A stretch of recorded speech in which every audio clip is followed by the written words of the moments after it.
Tonight, you wander a rain-slicked Paris street in the autumn of 1925, your shoes tapping against wet cobblestones that gleam like polished pewter under the distant gaslights. The city has gone to bed, or at least retreated behind closed shutters, leaving you alone with the hiss of automobile tires on damp asphalt and the occasional clatter of a late-night taxi. You pull your collar tighter against the chill, wondering for the third time why you agreed to this. A midnight invitation to a place that doesn't officially exist, delivered by a messenger who vanished before you could ask a single question. The address, written in elegant script on cream-colored paper, leads you deeper into the Marais, past darkened boutiques and silent apartments, until you stand before an unremarkable wooden door set into a limestone wall. No sign, no number, just a brass knocker shaped like a stylized flower, its petals worn smooth by countless anonymous hands. You hesitate, because this is exactly the sort of doorway people in adventure novels enter just before their lives get complicated, and you are acutely aware that you packed no change of clothes and left no note for your landlord. But the rain is seeping through your collar now, and curiosity has always been your most reliable vice. So, before you get comfortable, take a moment to like the video and subscribe, but only if you genuinely enjoy what I do here. You lift the knocker, let it fall, and the sound echoes like a heartbeat in the quiet street.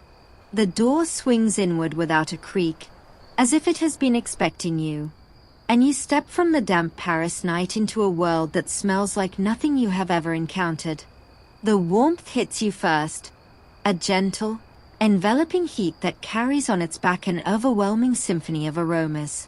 You stop just inside the threshold, your eyes struggling to adjust while your nose immediately begins cataloging, sorting, trying to make sense of the assault. There is something sweet and narcotic, heavy like honey left too long in the comb. Beneath it, a sharp green note cuts through, reminiscent of crushed stems and freshly turned earth. Then something citrus, bright and immediate, like sunlight captured in liquid form. And underneath it all, a deeper, stranger current, something animal, warm, almost fleshy, that makes the back of your neck prickle with recognition you cannot name. Your eyes finally catch up to your nose, and you see the source of this olfactory symphony. A long room lit by amber glass lamps suspended from tin ceilings, their light falling across workbenches cluttered with glassware that gleams like frozen music. Retorts and condensers, flasks and beakers, all connected by intricate networks of glass tubing that curl and branch like crystalline vines. A man looks up from a marble-topped table, his eyes crinkling at the corners as he watches you stand there, dripping rainwater onto his immaculate floor, your mouth slightly open like a fish that has suddenly discovered air. You probably won't survive this with your wallet intact, because nothing in this room was purchased on a clerk's salary, and everything in this room is for sale to the right person at the wrong price. The man approaching you wears a laboratory coat that has clearly never known the indignity of an actual experiment. Pristine white linen, gold cufflinks peeking from beneath the sleeves, a silk cravat tied just so at his throat. He is perhaps 50, with silver hair swept back from a high forehead and the kind of elegant weariness that comes from spending decades in the service of beauty and commerce simultaneously. "You came," he says, as if your presence confirms something he suspected but dared not hope. His voice is low, pitched for intimacy rather than announcement, the voice of someone accustomed to being listened to. Most people receive such invitations and assume them either a joke or a trap. You are either very brave or very foolish, and in my experience, the two qualities are indistinguishable in the dark. He gestures you further inside, away from the door, and you obey because the alternative is standing in a puddle looking exactly as lost as you feel. I am your host for the evening, though names seem unnecessary here. Call me whatever you like. The last visitor called me Mephisto, which I found both flattering and inaccurate. I do not sell souls. I merely bottle them and charge by the ounce. Now, dim the lights, and let's ease into tonight's journey together. The room stretches deeper than you initially guessed, receding into shadows where more workbenches wait like patient altars. Your host leads you past the first table, his hand hovering near your elbow as if to guide you around invisible obstacles, though the path is perfectly clear. You are standing in one of perhaps 20 laboratories in all of Europe where perfumery is treated as both art and science, he explains, gesturing vaguely at the gleaming apparatus. Most so-called perfumers are merely compounders. They purchase pre-made bases from large houses in Grasse and mix them according to formulas written by other men. Here, we begin at the beginning. We chase the molecule to its source, coax it from reluctant petals or stubborn roots, and only then do we begin the conversation about what it might become. He stops before a tall cabinet with dozens of tiny drawers, each labeled in faded handwriting you cannot read from this distance. This is my organ. Every perfumer has one, though most are smaller, less ambitious. Mine contains approximately 800 raw materials, some natural, some synthetic, some so rare that the last harvest happened before the war and will not happen again until someone remembers to plant the flowers. He opens a drawer at random, withdraws a thin strip of white paper, and hands it to you. Smell, but do not inhale too deeply. This one has a habit of staying longer than invited. You bring the strip to your nose and the world contracts to a single point of sensation. It is rose, but not like any rose you have ever buried your face in. This is rose concentrated to its absolute essence, rose stripped of water and context, rose that has been told it must represent every rose that ever existed or ever will.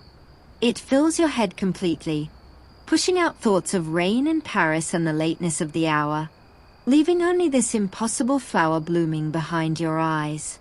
Your host watches your face with the quiet satisfaction of a magician whose trick has landed exactly as intended. That, he says softly, is a rose absolute from the May harvest in Grasse. It took 1 ton of petals to produce approximately 400 grams of that oil. You are holding the condensed effort of 3 million flowers, each picked by hand before dawn, each rushed to the factory before the sun could steal their secrets. And you, he adds, a hint of dry amusement creeping into his voice, almost sneezed. You follow your host deeper into the laboratory, still holding the rose-scented blotter like a talisman, afraid to set it down lest you lose some essential piece of this experience. The amber lamps cast pools of light at irregular intervals, leaving long stretches of shadow between them, and you find yourself stepping carefully as if the floor might drop away into some forgotten cellar. The truth is less dramatic but somehow more enchanting. The shadows hide nothing more dangerous than more glassware, more experiments, more patient rows of bottles waiting for their moment of attention.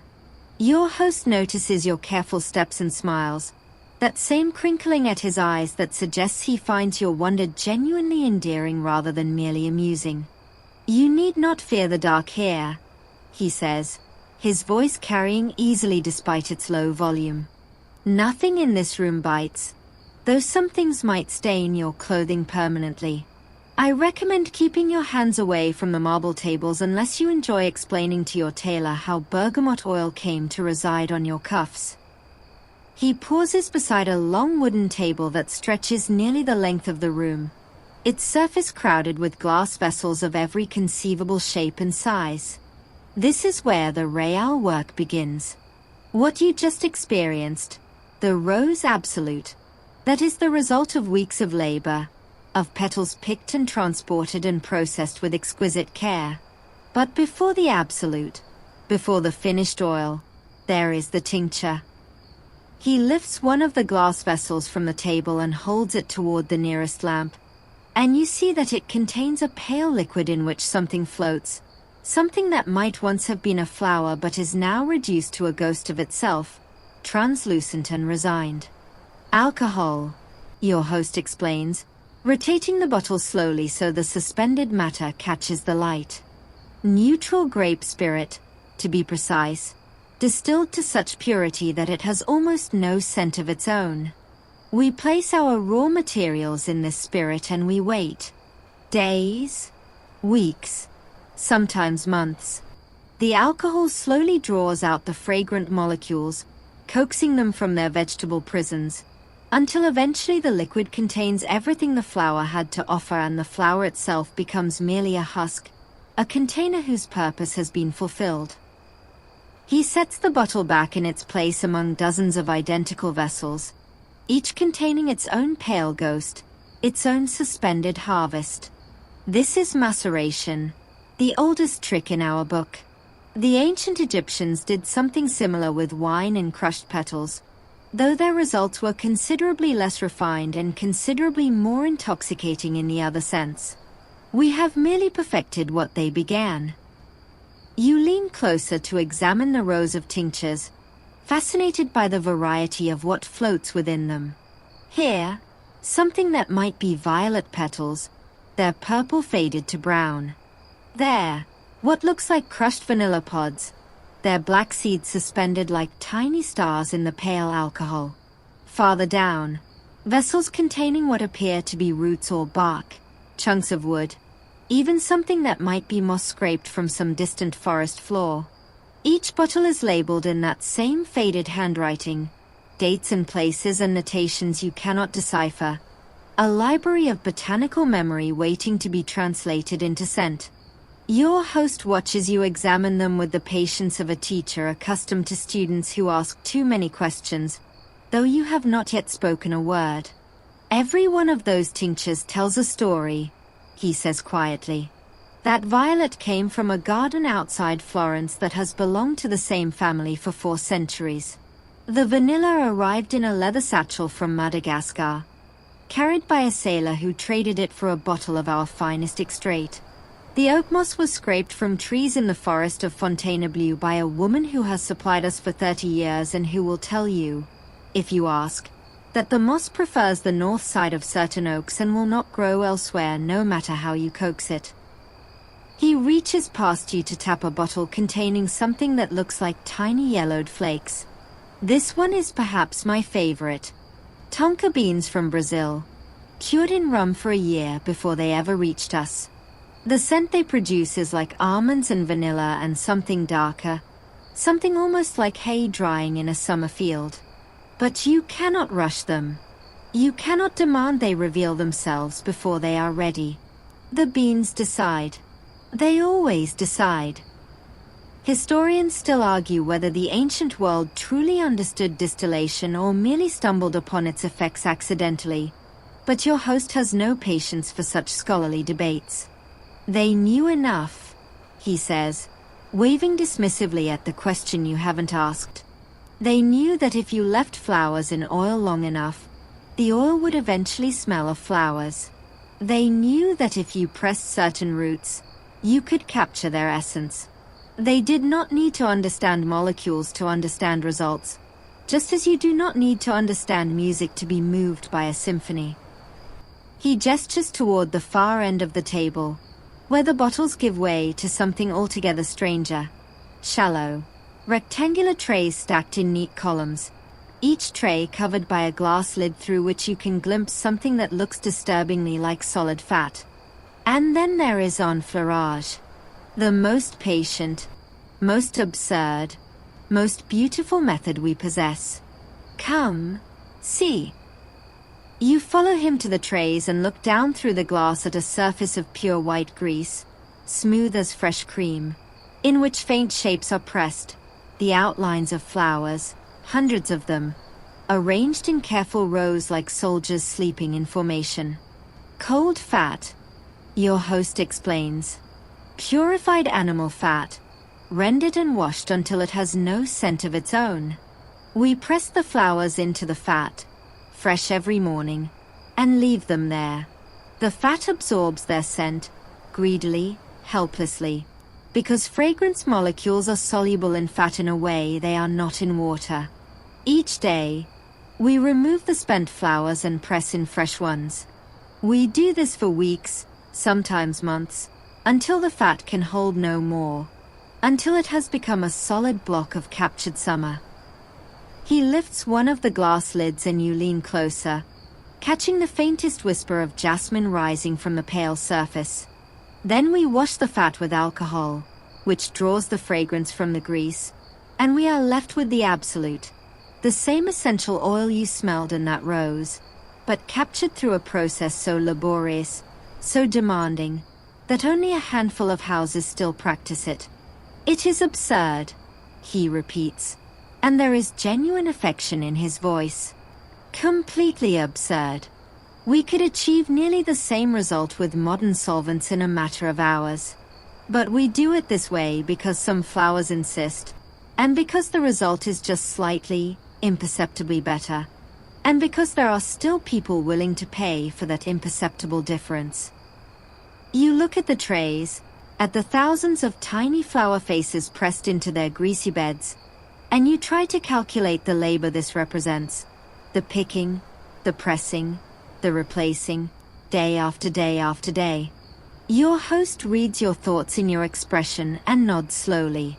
300,000 jasmine flowers, he says quietly, to produce 1 kilogram of absolute, picked before dawn, when the scent is strongest, pressed into fresh fat within hours of being cut, replaced every day for 2 months. And at the end, after all that work, we have perhaps enough oil for 20 bottles of perfume. 20 bottles, from 300,000 flowers. He closes the glass lid gently, reverently, and turns to face you. This is what you have walked into tonight. This is the world of the fat and the flower, the tincture and the maceration. It is absurd, as I said. It is also, I think, rather beautiful. But we have barely begun. There is so much more to smell, so much more to see. And some of it, he adds, his voice dropping to something approaching a conspiratorial whisper, is considerably less beautiful than jasmine. Are you ready for that? You nod before you fully understand what you are agreeing to, because the alternative is admitting that 300,000 jasmine flowers have somehow exhausted your capacity for wonder, and you are not ready to admit that. Your host acknowledges your consent with a slight inclination of his head, then turns and leads you away from the enfleurage trays, past the rows of tinctures, deeper into the laboratory where the amber lamplight grows sparser and the shadows grow longer. The air changes as you walk, the sweet floral notes gradually receding, replaced by something deeper, stranger, more insistent. You catch a whiff of something that reminds you of a zoo you visited as a child, that warm animal musk that hung around the big cat enclosures. Then something else, sharper, almost fecal, that makes your nose wrinkle involuntarily. Your host glances back and catches your expression, and his mouth twitches with suppressed amusement. We are approaching the animalics, he says, as if that explains everything. The foundations upon which all great perfumes are built. Without these, your 300,000 jasmine flowers would bloom and fade on your skin in an hour, leaving nothing behind but a memory and a mild sense of disappointment. With them, the jasmine lingers for hours, days even, because these humble, offensive materials give it something to hold on to. He stops before a cabinet that looks older than the others, its wood darkened by age and its brass handles polished to a soft gleam by countless hands.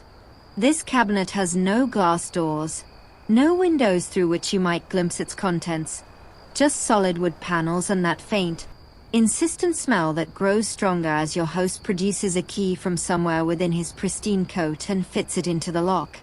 What I am about to show you, he says, turning the key with a click that sounds unnaturally loud in the quiet laboratory, is considered by most people either disgusting or dangerous, and occasionally both. It is also, pound for pound, more valuable than gold. The public, you understand, prefers not to know where certain things come from. They prefer to imagine that their favorite perfume materializes fully formed from a field of flowers, carried to them on the wings of angels. They do not wish to know about the deer, or the whale, or the cat. He pulls open the cabinet door, and the smell intensifies, washing over you in a wave that is simultaneously repulsive and strangely compelling. Inside, arranged on glass shelves, are small apothecary jars containing substances in colors ranging from pale amber to deep reddish brown. Some appear solid, others liquid, but all share that same animal quality, that suggestion of warm bodies and secret places. This, your host says, lifting a jar of dark, tarry substance and holding it toward the nearest light, is castoreum. It comes from the beaver, specifically from glands near the base of its tail that the animal uses to mark its territory. The beaver produces this substance naturally. You understand. It is not harvested cruelly, despite what you may have heard. For centuries, trappers collected these glands, dried them, and sold them to perfumers who recognized that this strange, leathery, slightly tar-like smell could add depth and warmth to almost any composition. He unscrews the jar's lid and holds it toward you, and you force yourself to lean forward and inhale. The smell is overwhelming at first, smoky, animal, with something almost like birch tar beneath it. But as you breathe deeper, something else emerges. A sweetness, a warmth, a suggestion of leather that has been worn close to human skin for years. It is not pleasant, exactly, but it is fascinating in the way that decay is fascinating, in the way that things slightly wrong often hold our attention longer than things perfectly right. You see, your host says, reading your expression again. It repels you and intrigues you simultaneously. That is the genius of animalics. They force a reaction.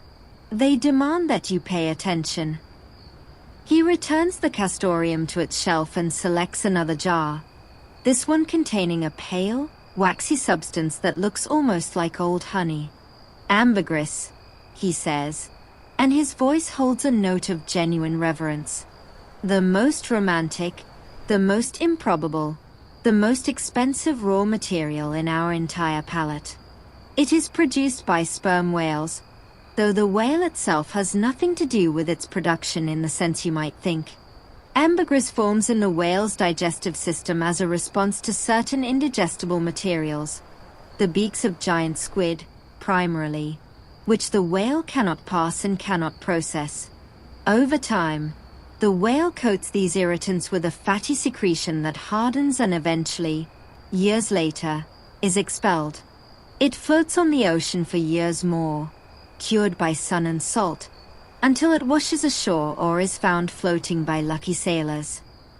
He holds the jar up, and you see that the pale substance is actually layered, almost like the pages of a very old book.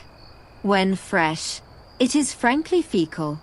The smell is unmistakable and universally disliked.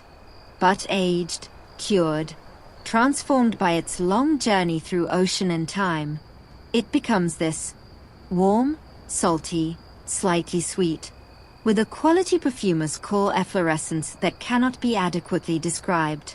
It does not smell like anything else because it is not like anything else. It is the smell of the deep ocean, of ancient things, of time itself rendered into fragrance. Historians still argue whether ambergris was valued first as a perfume ingredient or as a medicinal wonder. Medieval Europeans believed it could cure just about anything and were willing to pay absurd prices for even the smallest piece. Your host chuckles at this, returning the ambergris to its shelf and reaching for a smaller jar that seems to glow with its own inner light. And then there is musk, he says, and the word hangs in the air like a challenge. The king of animalics, the most powerful, the most controversial, the most beloved and despised material in our entire repertoire. True musk comes from the musk deer of the Himalayas, specifically from a small gland in the male deer that produces a secretion used to attract mates. The secretion, when dried, form small grains that look almost like dried blood and smell like nothing else on earth. He opens the jar and holds it toward you, and this time you do not need to lean forward. The smell reaches out to meet you, filling your nose, your throat, your very lungs with something so potent it feels almost physical. It is animal, unmistakably animal, but it is also something more, a sweetness, a warmth, a suggestion of clean skin and something deeper, something that touches parts of your brain you did not know you had. 1 part musk, your host says quietly, can support and extend 50 parts of floral materials. It is the anchor, the foundation, the thing that makes the flowers last. Without it, your jasmine absolute is merely a pretty smell. With it, your jasmine absolute becomes a memory, an obsession, a thing that haunts the wearer and everyone who comes near. He closes the jar and returns it to the shelf, and you realize you have been holding your breath. The smell lingers anyway, clinging to the inside of your nose, refusing to be forgotten. We use synthetic musks now, mostly, your host admits, closing the cabinet door and turning the key. The natural material is too expensive, too controversial, too difficult to obtain ethically. The deer are protected, the harvest strictly regulated, and yet the demand continues. Most people who wear perfume today have never smelled true animal musk and never will. They know only its pale synthetic reflections, which are lovely in their own way but lack something, a depth, a complexity, a hint of the wild that cannot be fully replicated in a laboratory. He tucks the key back into his pocket and meets your eyes with that same crinkling gaze. But you have smelled it now. You have encountered the crude heart of elegance, the animal basis of beauty. You understand now that your favorite floral perfume, the one that makes you think of spring gardens and innocent maidens, almost certainly contains something that began its life in the belly of a whale or the gland of a deer. Does that change how you feel about it? Does it make it less beautiful, or more? You do not answer his question, partly because you are not sure how to answer and partly because your nose is still processing the musk, that strange collision of the animal and the divine that seems to have taken up permanent residence in your olfactory memory. Your host accepts your silence with the patience of someone accustomed to waiting for answers that may never come, and he gestures for you to follow him away from the cabinet of animalics, back toward the brighter pools of lamplight near the center of the laboratory. The air changes again as you walk, the heavy musk gradually lightening, replaced by something sharper, more metallic, almost electric. You catch a whiff of something that reminds you of clean linen drying in the sun, then something else that is almost like the fizz of champagne against your nose. Your host pauses beside a table covered in glassware that looks different from the retorts and condensers you saw earlier. Smaller, more delicate, arranged in neat rows like soldiers awaiting inspection. On this table, the bottles are not dark apothecary jars but clear glass containers, some containing colorless liquids, others holding pale yellow or faintly green solutions that catch the lamplight and throw tiny rainbows against the wall. Now we leave the ancient world behind, your host says, and there is a shift in his voice, a new energy that was not there when he discussed the tinctures and the enfleurage trays. What I am about to show you is the reason perfumery changed forever in the years just before the war. Without it, we would still be mixing rose and jasmine and musk in variations our great-grandparents would recognize. With it, we can create smells that have never existed before in the history of the world. We can capture the scent of lightning, of freshly ironed shirts, of the clean sharpness that comes just before rain. He lifts one of the clear bottles and holds it toward the lamp, and you see that the liquid inside is perfectly transparent, as clear as water, with no visible substance to account for the strange, bright smell that seems to emanate from it. These are the aldehydes, synthetic molecules, Created in German laboratories in the late 19th century, perfected in French perfumeries in the years since. They are the reason everything changed. He uncorks the bottle and waves it gently in your direction, and the smell that reaches you is unlike anything you have encountered tonight. It is sharp, almost harsh at first, with a quality that reminds you of the inside of a clean metal pot. But as you breathe deeper, something else emerges. A brightness, a sparkle, a suggestion of citrus rind in clean soap, and something else you cannot name. Something that feels modern in a way the flowers and musks did not. Aldehydes are curious molecules. Your host continues, recorking the bottle and returning it to its place. They exist in nature, you understand. In citrus oils, in rose petals, in many places, but only in tiny quantities. The synthetic versions allow us to use them in concentrations nature never intended. They are like the high notes in music, the ones that make you sit up and pay attention. Alone, they can be overwhelming, unpleasant even. But combined with other materials, they create something new, something that neither ingredient could achieve alone. He gestures at the rows of bottles, each containing its own slightly different aldehyde. There are dozens of them, you see. Aldehyde C10, which smells of orange rind and something almost like wax. Aldehyde C11, which some detect as metallic and others as a fresh, green sharpness. Aldehyde C12, which has a lilac quality but brighter, cleaner, more insistent. Each one is a tool, a color on our palette, waiting to be mixed with others to create something unprecedented.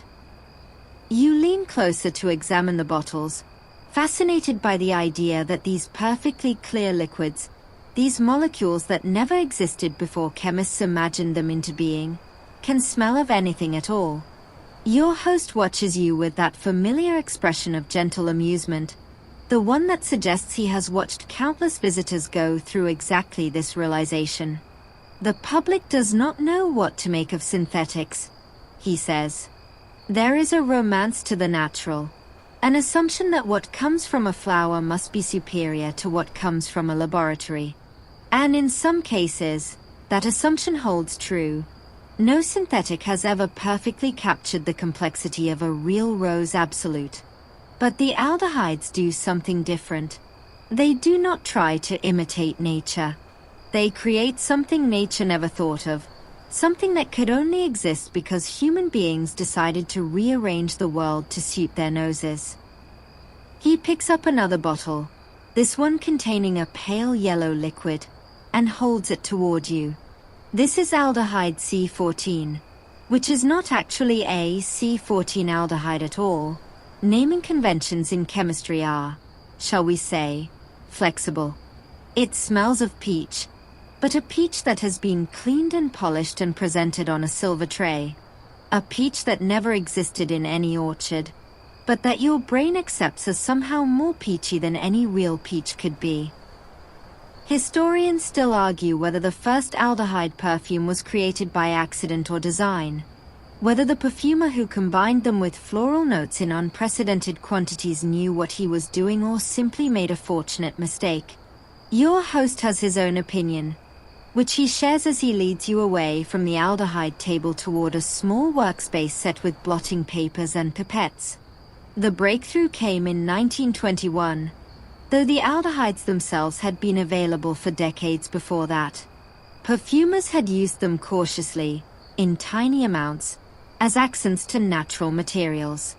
Then someone, and I will not name names tonight, though you may guess, decided to use them in enormous quantities, to make them the star rather than the supporting player. The result was a perfume that smelled like nothing that had ever come before. It was criticized, at first, for smelling too much like soap, like cleanliness, like something that belonged in a laundry rather than a boudoir.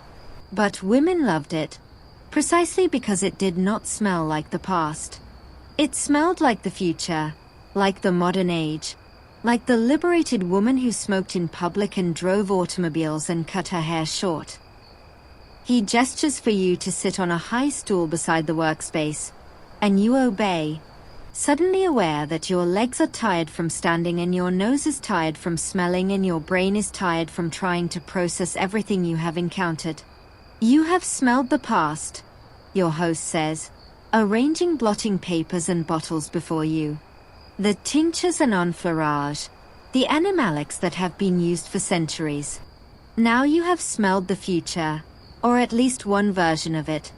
The synthetic molecules that allow us to create scents no flower could produce. But the future is not just one thing, just as the past was not just one thing. There are dozens of aldehydes, hundreds of synthetics, thousands of possible combinations. And the question that faces every perfumer, every creator, is which combinations to choose. Which molecules speak to each other? Which fight? Which fall in love and create something greater than themselves? He pushes a blotter toward you, then a bottle of pale liquid. But we are getting ahead of ourselves. Before you can combine, you must understand what you are combining. Before you can create, you must know your materials as intimately as you know your own name. And we have barely scratched the surface of what this room contains. Shall we continue? You remain seated on the high stool, partly because your host has indicated that you should and partly because your legs have quietly informed you that they have done enough standing for one evening. The workspace before you is a miniature laboratory in its own right. A horseshoe-shaped arrangement of shallow wooden drawers, each with a small porcelain pull, rising in curved tiers around a central work area where blotting papers lie in neat stacks beside glass pipettes and tiny weighing scales. Your host settles onto a stool across from you, his pristine laboratory coat falling into perfect folds as he moves. And for a moment he simply looks at you with that same crinkling gaze, assessing, measuring, deciding something you cannot quite read. This, he says finally, gesturing at the curved wall of drawers, is my personal organ. Every perfumer has one, as I mentioned earlier, though each is arranged according to the owner's particular obsessions. Some organized by scent family, florals here, woods there, animalics in a locked cabinet at the end. Others organized by memory, by the associations each material carries, by the stories attached to their acquisition. I organize, he pauses, considering, by conversation, by which materials speak to each other, which arguments might break out if certain neighbors were placed too close. It is not a system I can teach, but it is a system that works for me. He pulls open one of the small drawers at random, and you catch a glimpse of dark granules within before he closes it again. 800 raw materials, he repeats, echoing his earlier claim. More than any single human being can truly know, if we are honest about what knowing means. I have been doing this for 40 years, and still I encounter materials that surprise me, that reveal new facets under different conditions, that refuse to behave as I expect. This is what keeps the work interesting. You understand, the certainty that you will never fully master it, that there will always be more to learn, more to discover, more to fail at. He reaches for a stack of blotting papers, thin strips of white paper, about the length of your finger, cut with precision, and fans them out on the workspace between you. We begin with blotters, the perfumer's primary tool, more important than any pipette or scale or bottle. A blotter is honest. It does not lie about what it carries, does not flatter or distort. What you smell on the blotter is what the material truly is, stripped of context and expectation and the warmth of human skin. Later, you will test on skin, because skin changes everything. The warmth, the chemistry, the particular oils each person carries. But first, always first, you test on paper. He selects a bottle from the collection beside the organ, uncorks it, and dips the end of a blotter into the liquid.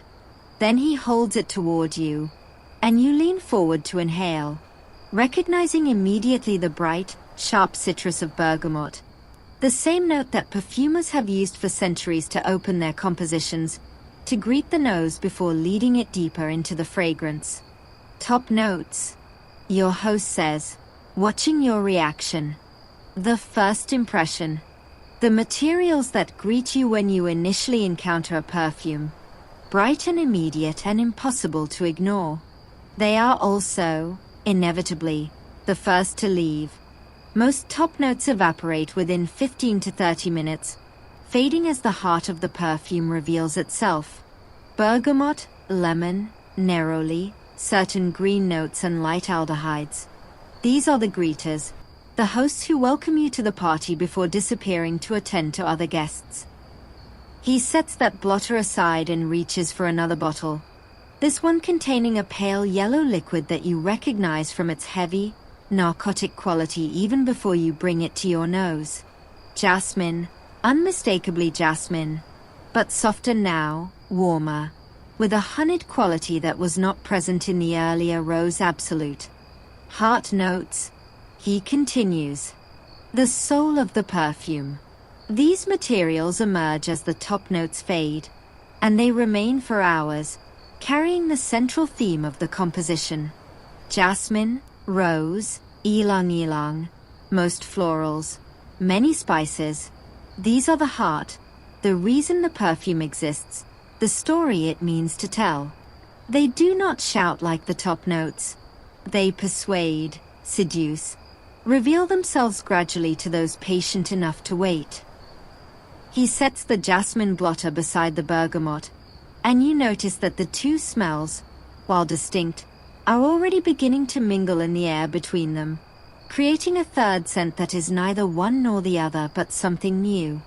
Your host nods approvingly, as if you have passed some unspoken test by noticing this.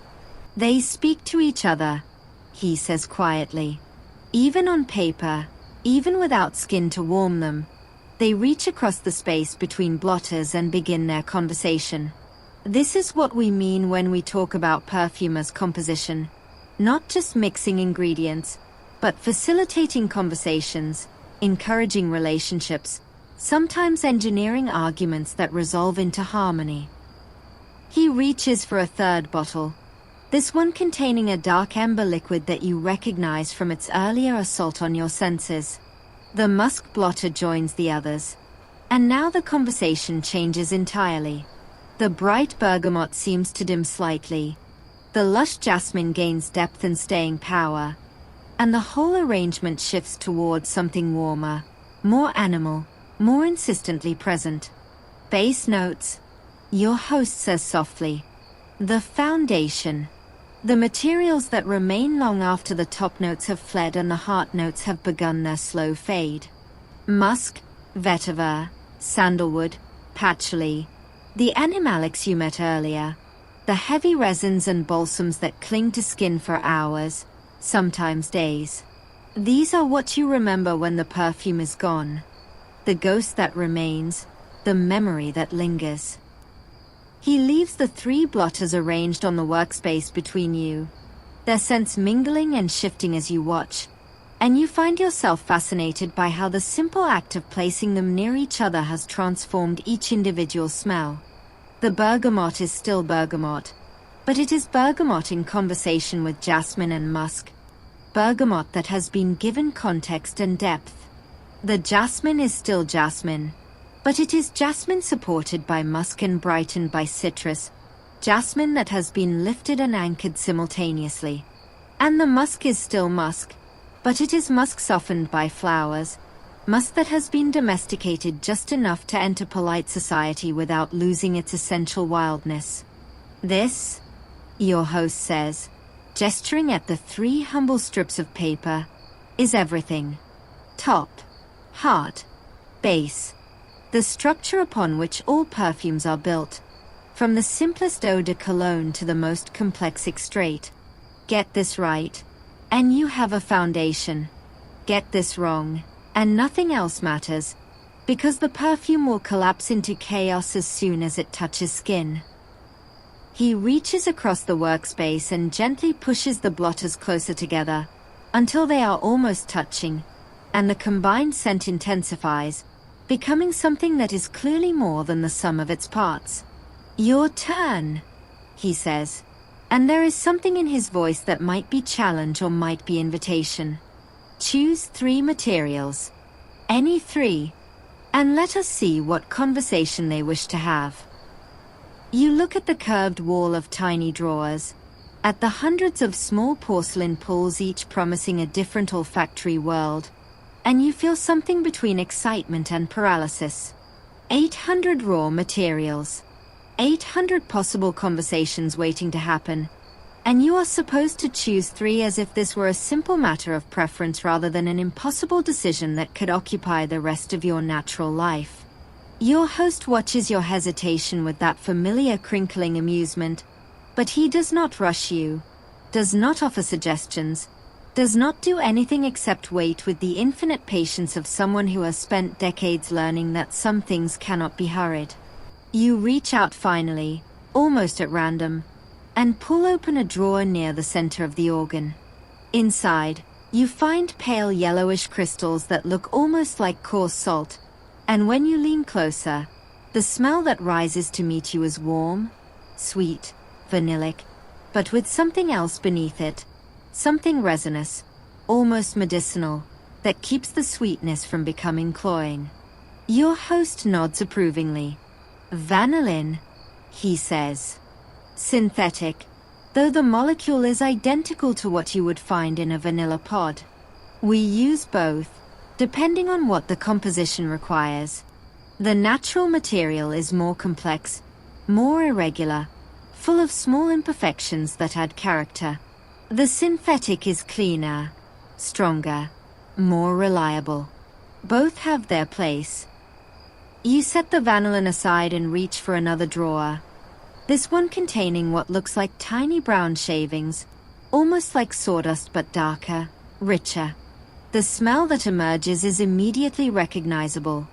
Warm, woody, slightly smoky, with a sweetness that reminds you of freshly baked bread and something else, something deeper, that might be leather or might be tobacco. "Cedarwood," your host supplies.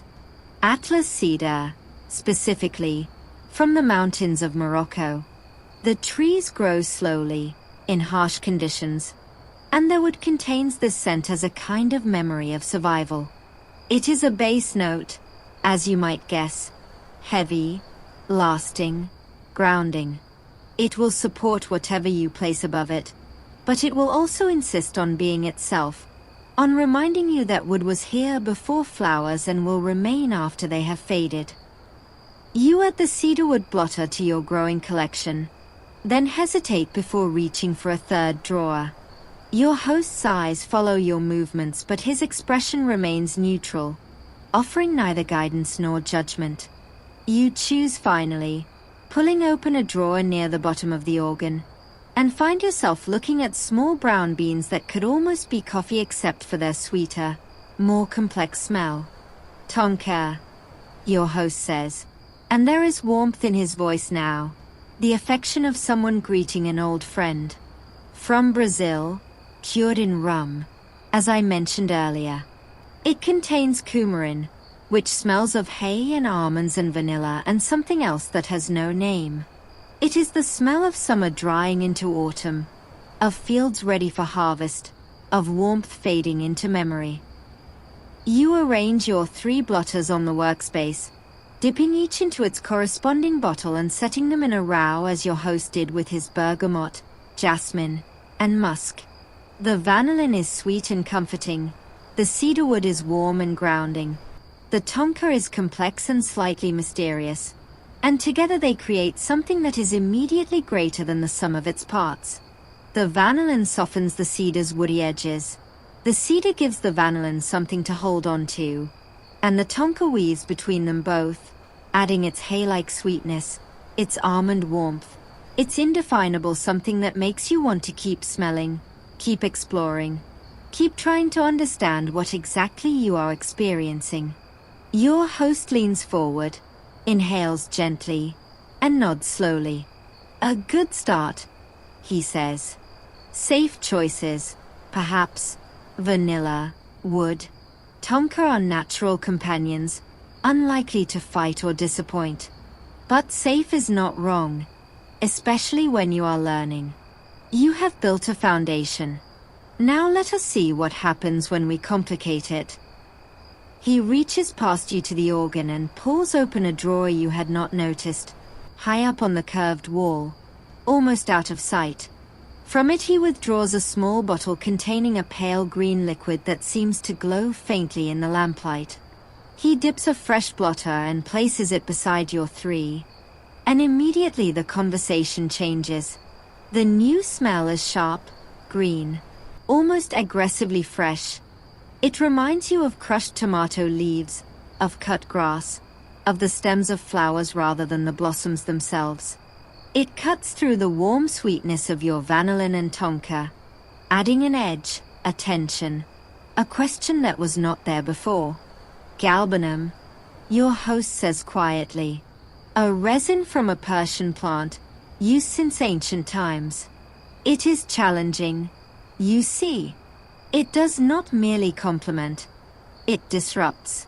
Some perfumers avoid it because it refuses to behave, refuses to blend quietly into the background. Others build entire compositions around its insistence, using its sharpness to create contrast, to remind the wearer that not everything in nature is soft and sweet. You inhale again, and now the combination is more complex, more interesting, less comfortable. The galbanum has introduced a note of uncertainty, a hint of wildness that makes the vanillin and tonka feel almost too sweet, too safe, too eager to please. The cedarwood anchors it all, but even the wood seems changed by the presence of that sharp green edge, as if the forest has suddenly remembered that not everything within it is friendly.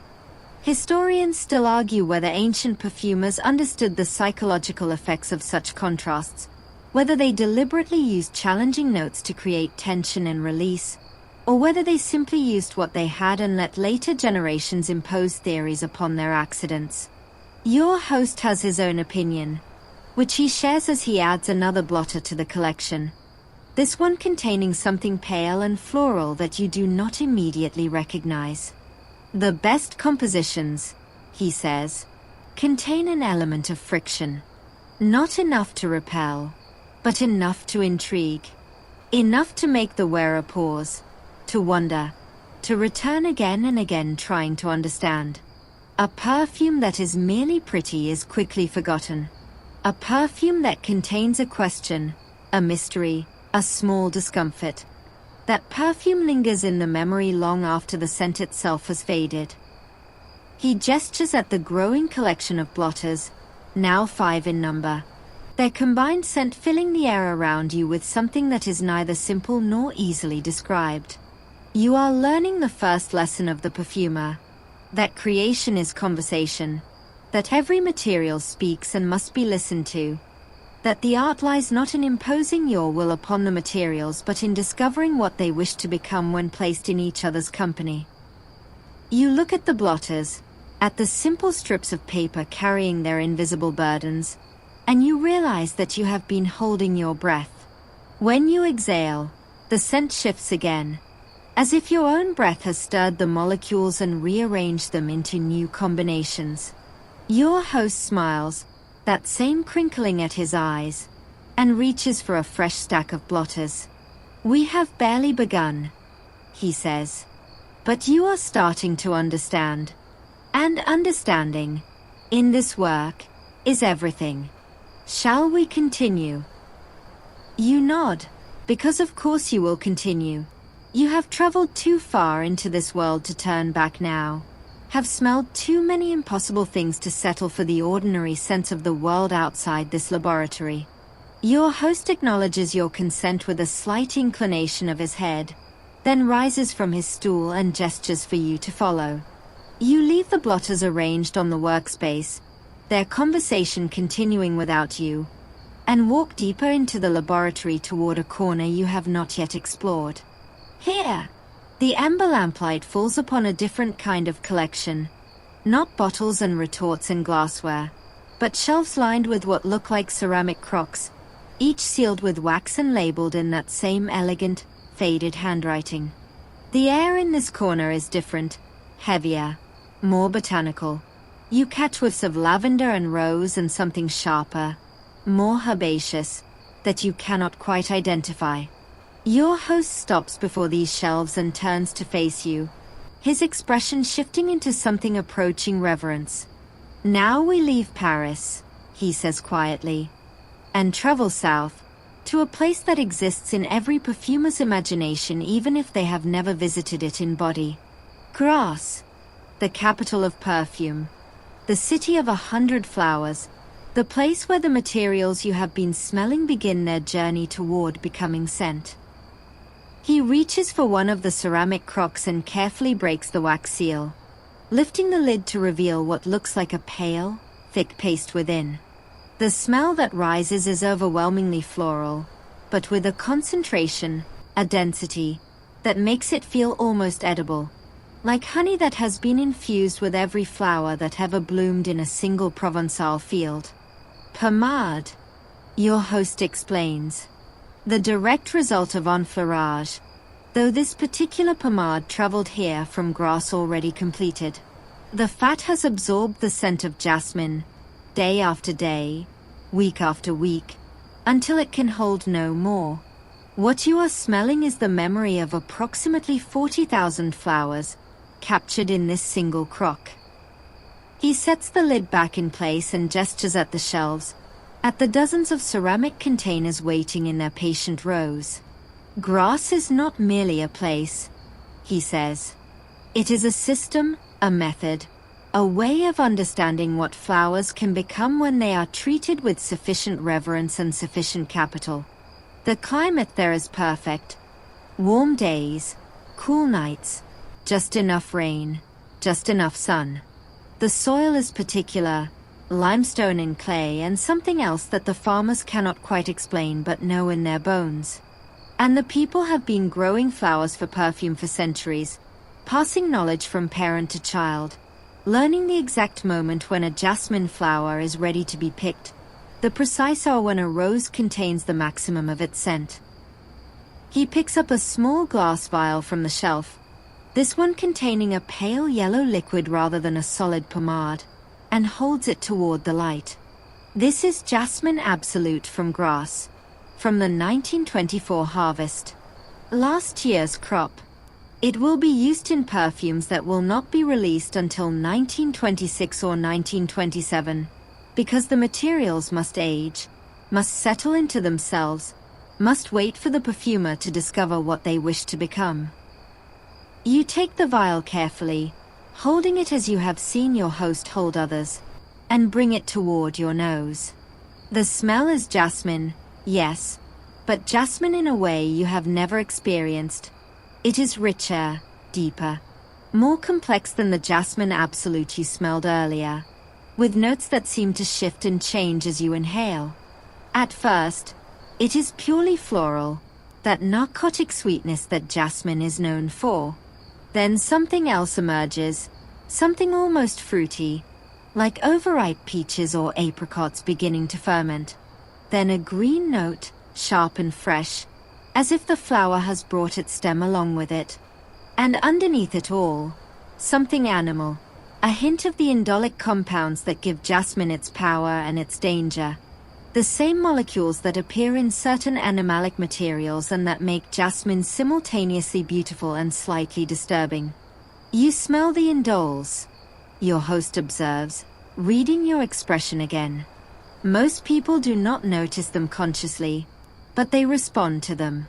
The indoles are what give jasmine its depth, its staying power, its ability to suggest something beyond simple floral sweetness. They are also, in sufficient concentration, what make jasmine smell slightly fecal. The same molecules, you understand, appear in both contexts. Context is everything in perfume, as in life. You hand the vial back, and your host returns it carefully to its place on the shelf.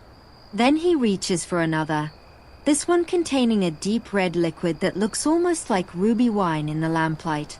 Rose Absolute, he says. From the same region, the same harvest, but a different story entirely. Roses are picked before dawn, when the dew is still on them and the scent is at its peak. They are processed immediately, because roses do not wait. They fade, they change, they lose what makes them special if you give them time to think about it. The workers in grass understand this. They move quickly, efficiently, with a kind of grace that comes from doing the same thing for generations. They do not need to think about what they are doing because their bodies remember what their minds have forgotten. He uncorks the vial and holds it toward you, and the smell that emerges is so intensely, impossibly rosy that you almost laugh. It is every rose you have ever smelled, concentrated and purified and elevated to its essential self. But it is also something more, something that no single rose could ever achieve. There are hints of honey, of spice, of something almost like wine, all woven together into a single overwhelming impression of what it means to be a flower. Historians still argue whether the climate of grass is truly unique or whether the reputation of its flowers owes more to marketing than to chemistry. Your host dismisses this question with a wave of his hand. Let them argue, he says. I have smelled jasmine from Egypt and rose from Bulgaria and lavender from England, and they are all beautiful in their way. But there is something in the flowers of grass, a quality, a nuance, a particular combination of soil and sun and human attention, that I have not found elsewhere. Perhaps it is real, perhaps it is imagination, perhaps it is simply that we expect more from grass and therefore find more. It does not matter. What matters is that these materials exist, that they have been created with care and skill and centuries of knowledge, and that they allow us to create things that would otherwise be impossible. He gestures at the shelves, at the ceramic crocks and glass vials and labeled bottles that contain the distilled essence of an entire region. Every one of these represents a field, a farmer, a family. Every one contains the labor of people you will never meet, in a place you may never visit, doing work that most of the world does not know exists. And yet their work ends up on the skin of women in Paris and New York and Buenos Aires, carried across oceans and borders and social classes, connecting people who will never know they are connected. He falls silent for a moment, and you sense that he is not merely showing you his materials but sharing something deeper.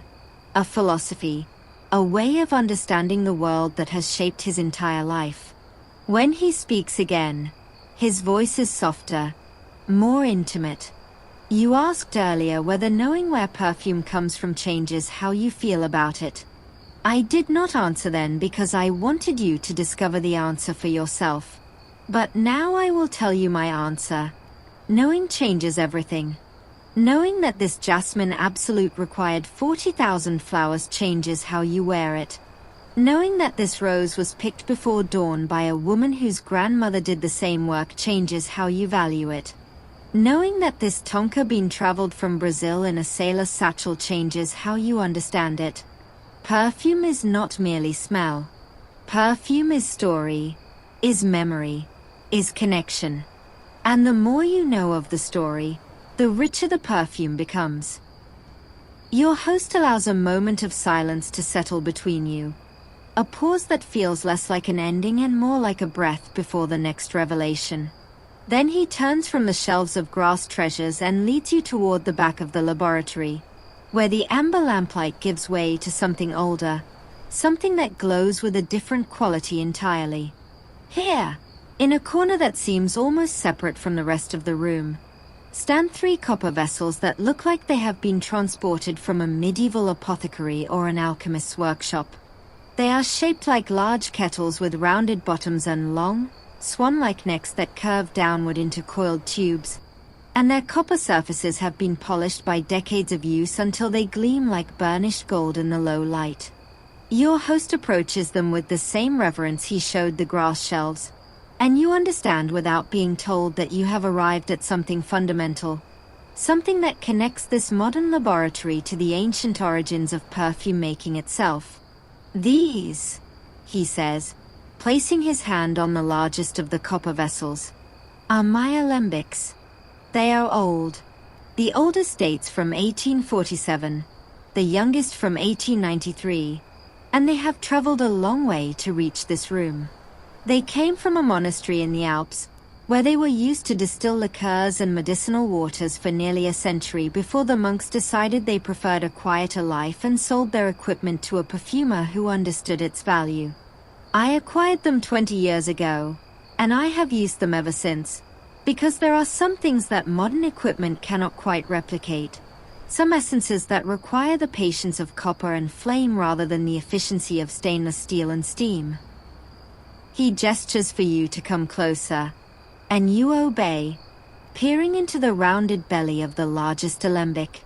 It is empty now, clean and dark, but you can imagine it filled with petals and water, bubbling gently over a low flame as the steam rises and carries the essence of flowers into the coiled tubes beyond. Distillation, your host says, and the word feels ancient in his mouth, weighted with centuries of use. The oldest method we have for extracting scent from plant material, and in some ways still the best. You fill the alembic with water and your raw material, rose petals, lavender spikes, orange blossoms, whatever you wish to capture. You heat it gently, carefully, because too much heat will destroy what you are trying to preserve. The steam rises, carrying with it the volatile oils that contain the plant scent. It passes through the cooling tube, where cold water surrounds it and forces it to condense back into liquid. And what emerges on the other side is two things: the essential oil itself, and the floral water that carried it. Both are useful. Both contain the memory of the plant. He moves to a shelf beside the alembics and returns with two small bottles, one containing a pale yellow oil and the other a clear liquid that could almost be plain water.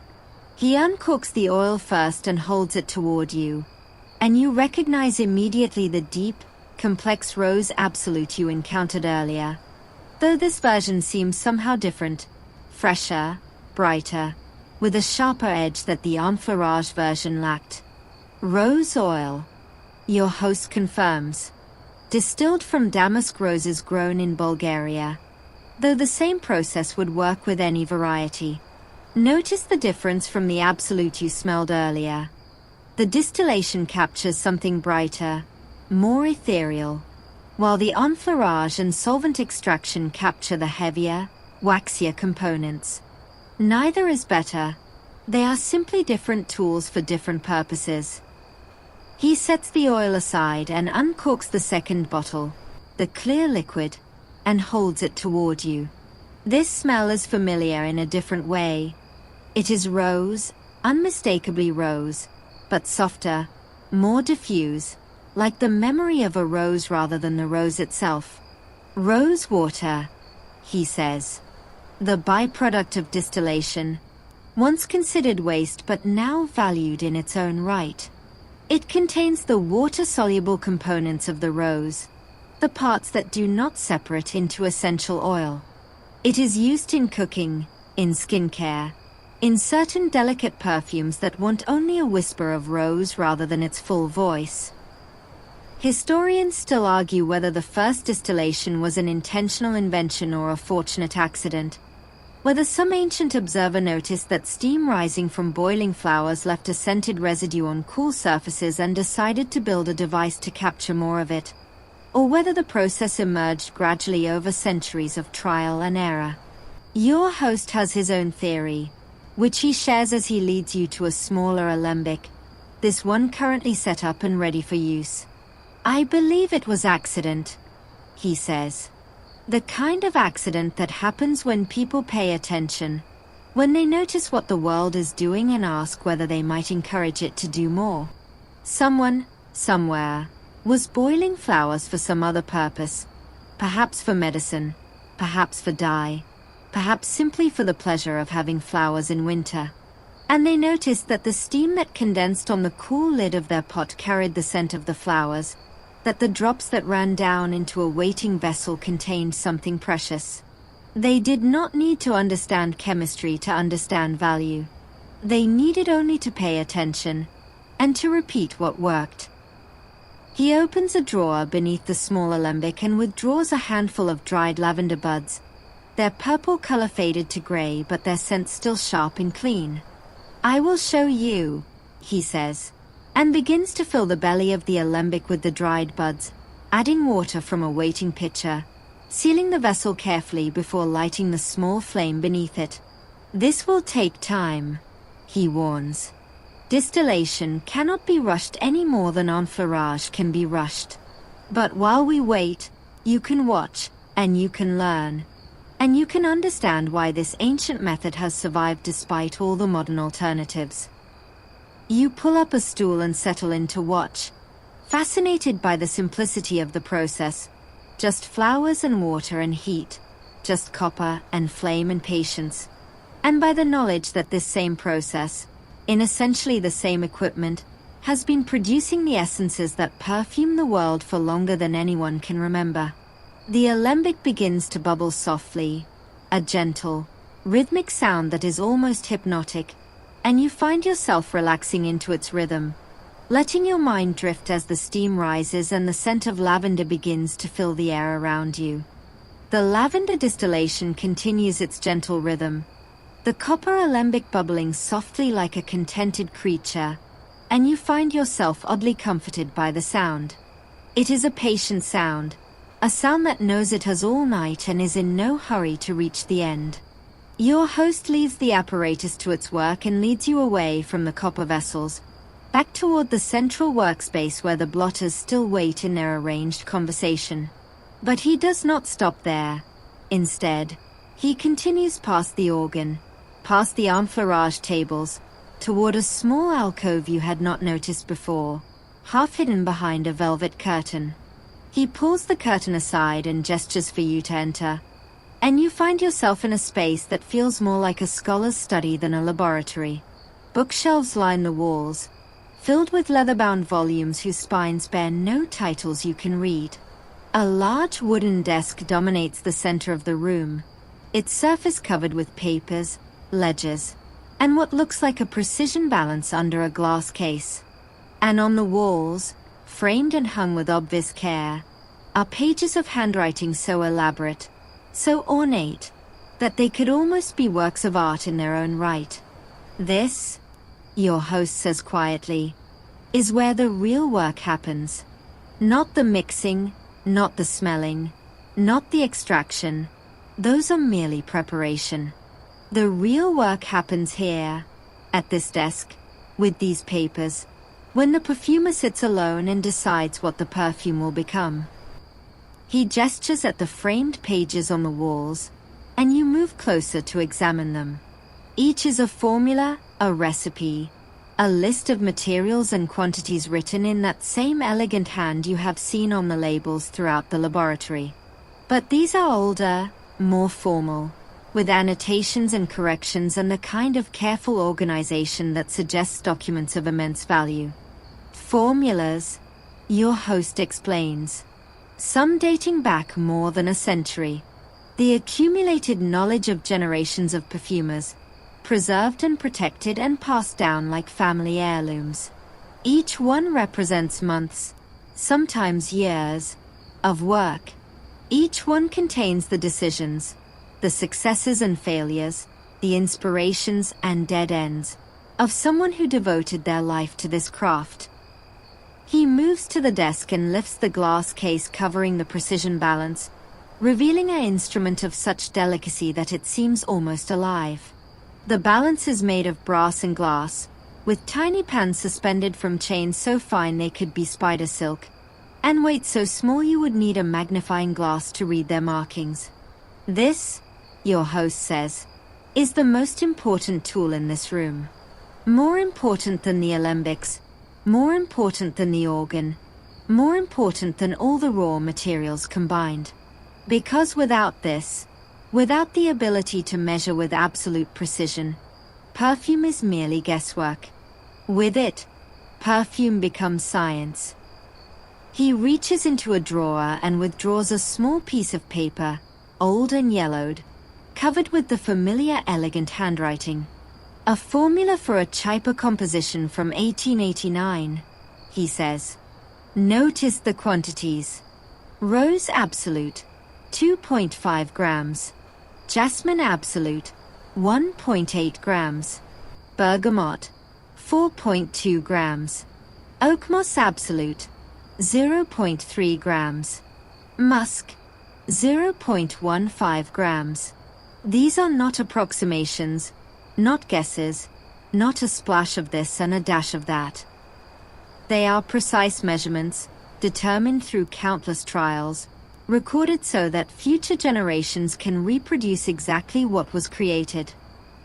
You lean closer to examine the formula, fascinated by the specificity of it, by the way something as ethereal as scent can be reduced to numbers on a page.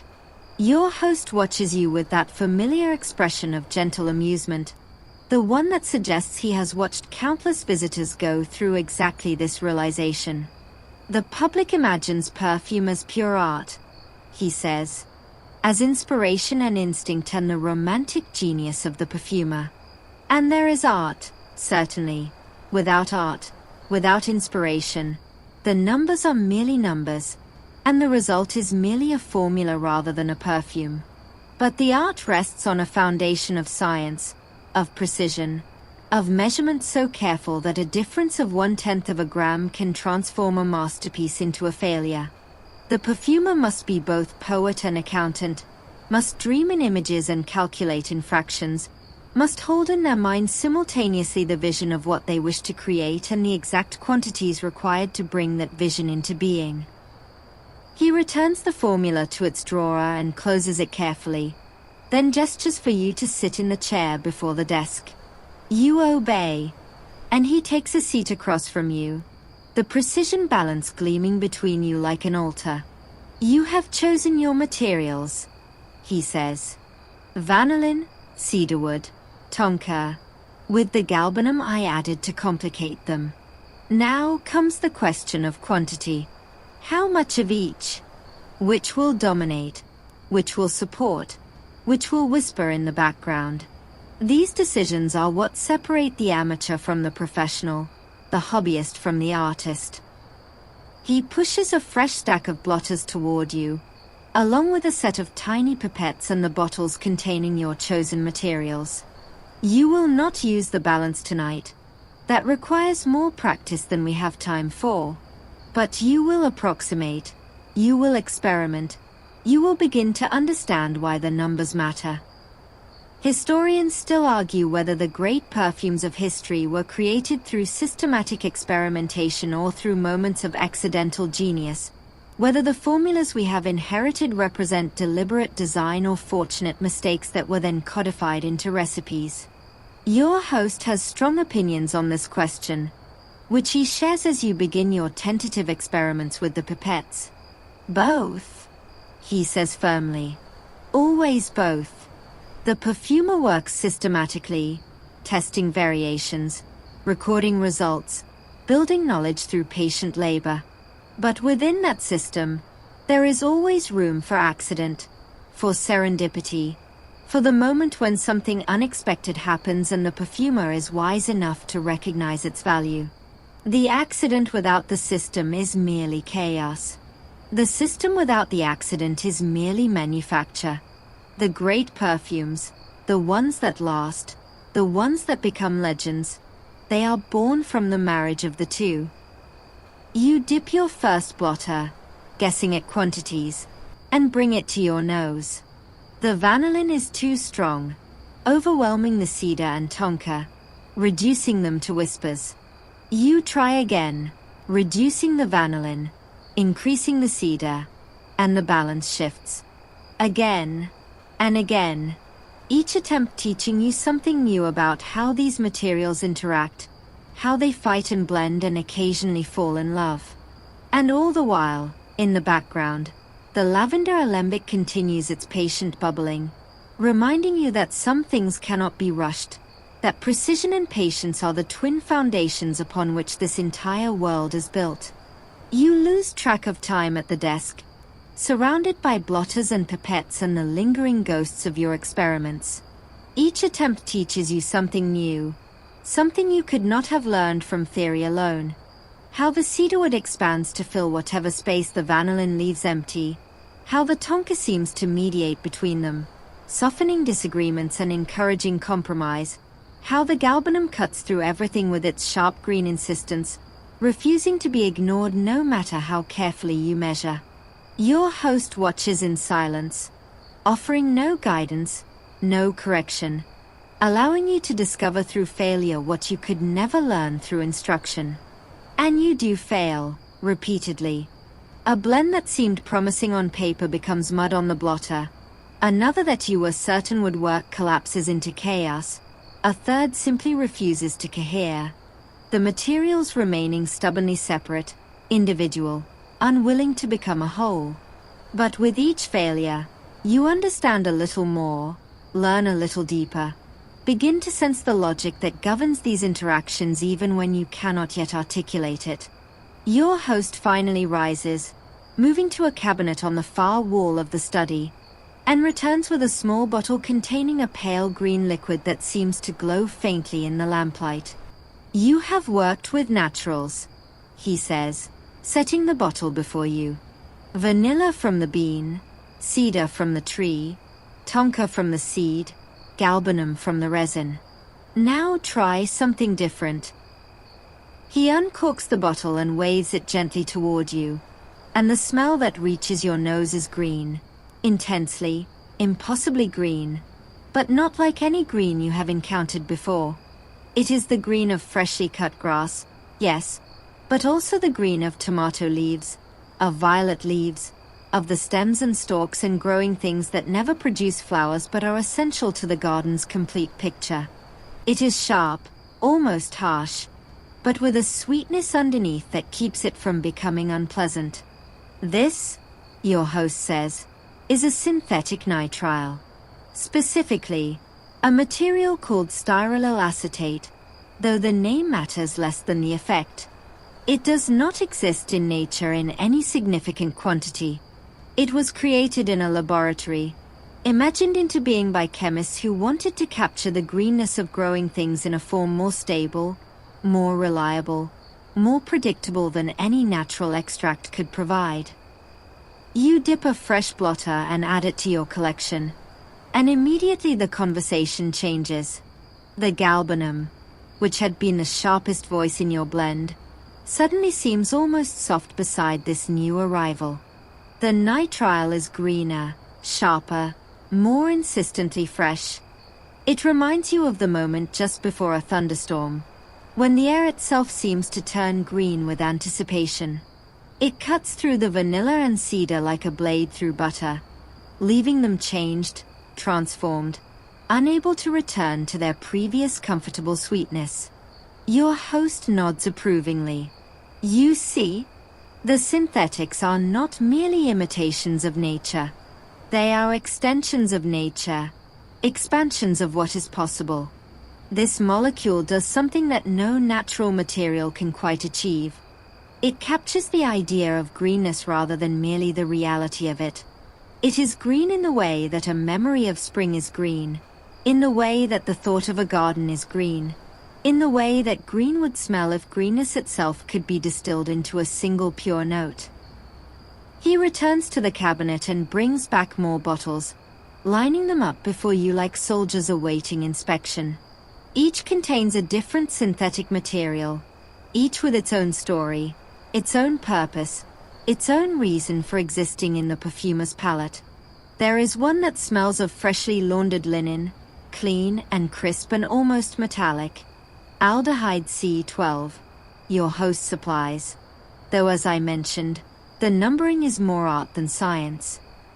There is another that smells of pear, but a pear that has been idealized, perfected, stripped of the imperfections that make real pears merely fruity rather than transcendent. There is a third that smells of nothing you can quite name. It is woody, but also ambery. with a warmth that seems to come from nowhere and everywhere simultaneously. ISOE super, your host says, and there is reverence in his voice. A molecule that was discovered accidentally, that does almost nothing on its own, that many people cannot even smell clearly, and yet, when added to other materials, it transforms them. It adds depth, warmth, a kind of radiance that perfumers call effervescence, because it seems to make the other notes sparkle. It is one of the most important materials in modern perfumery, and it exists only because someone in a laboratory was curious about what might happen if certain molecules were combined in certain ways. Historians still argue whether the rise of synthetic materials represents the salvation or the corruption of perfumery, whether it has democratized scent, making beautiful fragrances available to everyone, or whether it has destroyed the ancient connection between perfume and the natural world. Your host has thought about this question at length, and he shares his conclusion as you continue to experiment with the new materials before you. Both, he says again, that same answer he gave to the question of accident versus design. The synthetics have made possible things that could never have existed before. They have allowed us to create perfumes that are stable, consistent, affordable. Perfumes that can be enjoyed by people who could never afford the pure absolutes and animalics that were once the only options. But they have also, inevitably, changed what we expect from perfume. We have become accustomed to the clean, the bright, the perfectly consistent. We have forgotten that nature is none of those things, that real flowers have imperfections and variations and a complexity that no synthetic can fully replicate. He picks up one of the bottles, turning it in his fingers so the lamplight catches the liquid within. The question is not whether synthetics are good or bad. The question is whether we use them wisely, whether we remember that they are tools rather than replacements, whether we continue to value the natural materials that taught us what beauty could be. You return to your experiments, adding the nitrile to your blends, then the ISOE super, then the aldehyde, watching how each synthetic material interacts with the naturals you chose earlier. The combinations are endless, or seem so. Each new material opens new possibilities, new conversations, new arguments that might resolve into harmony. And somewhere in the background, the lavender distillation continues its patient work, reminding you that some things still require only flowers and water and time. The lavender alembic has been bubbling for what feels like hours, though you have lost all sense of time in this windowless laboratory where night and day have no meaning. Your host rises suddenly, gesturing for you to follow, and you leave your experiments spread across the study desk to return to the copper vessels. The small alembic has been working steadily, and now a thin stream of liquid is emerging from the coiled tube, dripping slowly into a waiting flask. The liquid is clear at first, then gradually takes on a pale, almost imperceptible blue tint as more collects. Your host gestures toward the flask, and you lean closer, inhaling the scent that rises from it. It is lavender, unmistakably lavender, but softer than the dried buds you saw earlier. Fresher, more complex, with notes of herbs and flowers and something almost like honey that you did not expect. The essential oil, your host says quietly, and the lavender water in a separate container. From a handful of dried buds, we have captured the ghost of a field in Provence, the memory of summer, the essence of a plant that will never grow again but will continue to exist in this form for years, decades, perhaps centuries if properly stored. He turns off the flame beneath the alembic and carefully removes the flask of essential oil, holding it up to the lamplight so you can see the faint blue tint that perfumers call the lavender's secret, a color that appears only in the purest distillations, that indicates the oil has been captured at exactly the right temperature, exactly the right moment. This is what patience produces, he says. Not merely the oil, but the knowledge that you waited, that you did not rush, that you allowed the lavender to reveal itself in its own time. The same lesson applies to everything in this laboratory. The tinctures must wait months to mature. The enfleurage pomades must be patient through weeks of flower changes. The blended perfumes must rest, sometimes for years, before they are ready to be bottled. And the perfumer must learn to wait with them, to trust that time is an ingredient like any other, that some things cannot be forced. He sets the lavender oil aside and leads you back toward the study, but you pause at the organ, noticing for the first time a section you had overlooked earlier. Here! The drawers are labeled not with the names of flowers or woods or resins, but with the names of places. Grass, of course, but also Bulgaria, Turkey, Morocco, Egypt, India, and dozens more you do not recognize. Your host follows your gaze and nods slowly. Geography, he says. The most important factor in raw material quality, after the material itself. A rose from Bulgaria smells different from a rose from Turkey, which smells different from a rose from Morocco, which smells different from a rose from grass. The soil, the climate, the altitude, the rainfall, the hands that pick the flowers, all of these leave their mark on the final oil. A skilled perfumer can often identify the origin of a material by scent alone, can tell you not only what flower they are smelling but where it grew and in what year it was harvested. He pulls open a drawer labeled Bulgaria and withdraws a small vial of deep red oil, then another from Turkey containing a similar but subtly different liquid. He dips 2 blotters and holds them toward you, one in each hand, and you lean forward to compare. The difference is immediately apparent, though you could not have named it before this moment. The Bulgarian rose is deeper, richer, almost wine-like in its complexity, while the Turkish rose is brighter, sharper, with an almost citrusy top note that the Bulgarian lacks. Both are unmistakably rose, but they are different roses, different expressions of the same flower shaped by different soils and different skies. The Bulgarian roses come from the Valley of Roses, your host explains, a place where the conditions are almost perfect for rose cultivation. Warm days, cool nights, just enough rain, soil that has been enriched by centuries of rose farming. The Turkish roses grow in a different climate, different soil, different conditions, and they respond accordingly. Neither is better. They are simply different tools for different purposes, different colors on the perfumer's palette. He returns the vials to their drawers and closes them carefully, then turns to face you with an expression that has shifted again. More serious now, more focused. You have learned much tonight, he says. You have smelled the naturals and the synthetics, the animalics and the florals, the top notes and the hearts and the bases. You have watched distillation and examined formulas and begun to understand why precision matters.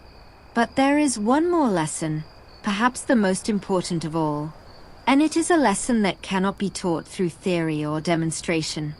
It must be learned through experience, through failure, through the humbling recognition that inspiration is not enough. He gestures toward the workspace where your blotters still wait, your experiments still spread across the desk. You have been blending, you have been creating, and you have been failing, as you should, as you must, because failure is the only path to understanding. But now I want you to try something different. I want you to take your favorite blend, the one that came closest to what you were trying to achieve, and I want you to make it again, from memory, without looking at your notes. You hesitate, suddenly aware of how much you have been relying on the blotters, the pipettes, the constant reference back to what worked and what didn't. To work from memory, from feel, from the knowledge that has been accumulating in your fingers and your nose rather than on paper. This is different, harder, more demanding. But you nod, because you understand that this is the test, The moment when you discover whether you have truly learned anything or merely collected impressions. You close your eyes for a moment, trying to remember the blend that worked best, the proportions, the order of addition, the way the materials seemed to settle into each other. Then you reach for the bottles, for fresh blotters, and you begin. Your hands move with a confidence you do not entirely feel, selecting bottles, dipping blotters, approximating quantities based on memory and instinct rather than measurement and notes. The first attempt misses entirely. You have used too much vanillin again. That same mistake that plagued your earlier experiments. And the result is cloying, heavy, nothing like the balanced blend you were trying to recreate. You set it aside and try again, reducing the vanillin, increasing the cedar, adding the tonka at a different moment in the sequence. This one is closer, but the galbanum is too sharp, cutting through rather than complementing, creating tension where you wanted harmony. A third attempt, a fourth. Each one teaching you something new about what you are trying to achieve even as it fails to achieve it. Your host watches in silence, offering no guidance, no correction, allowing you to struggle toward understanding on your own. Finally, on the seventh attempt, something shifts. The blend comes together in a way that feels right. The vanillin sweet but not cloying, the cedar warm and grounding, the tonka weaving its mysterious complexity through both, the galbanum adding just enough edge to keep the whole thing from becoming boring. You bring the blotter to your nose and inhale deeply. And for a moment you forget where you are. Forget the laboratory and the late hour and the strange journey that brought you here. You are simply present with the scent, immersed in it, experiencing it as a whole rather than as a collection of parts. When you open your eyes, your host is smiling, that same crinkling at his eyes, but warmer now, more genuine. You have done it, he says quietly. You have created something that is yours, that did not exist before tonight, that will never exist again in exactly this form. It may not be a masterpiece. Masterpieces require more than a few hours and a handful of materials, but it is real, it is honest, and it is yours. He takes the blotter from your hand and holds it to his own nose, closing his eyes as he inhales. When he opens them again, there is something like respect in his gaze. There is a blend I know in this, he says. A quality that reminds me of certain perfumes from before the war, from the years when perfumery was changing, when the old certainties were giving way to something new.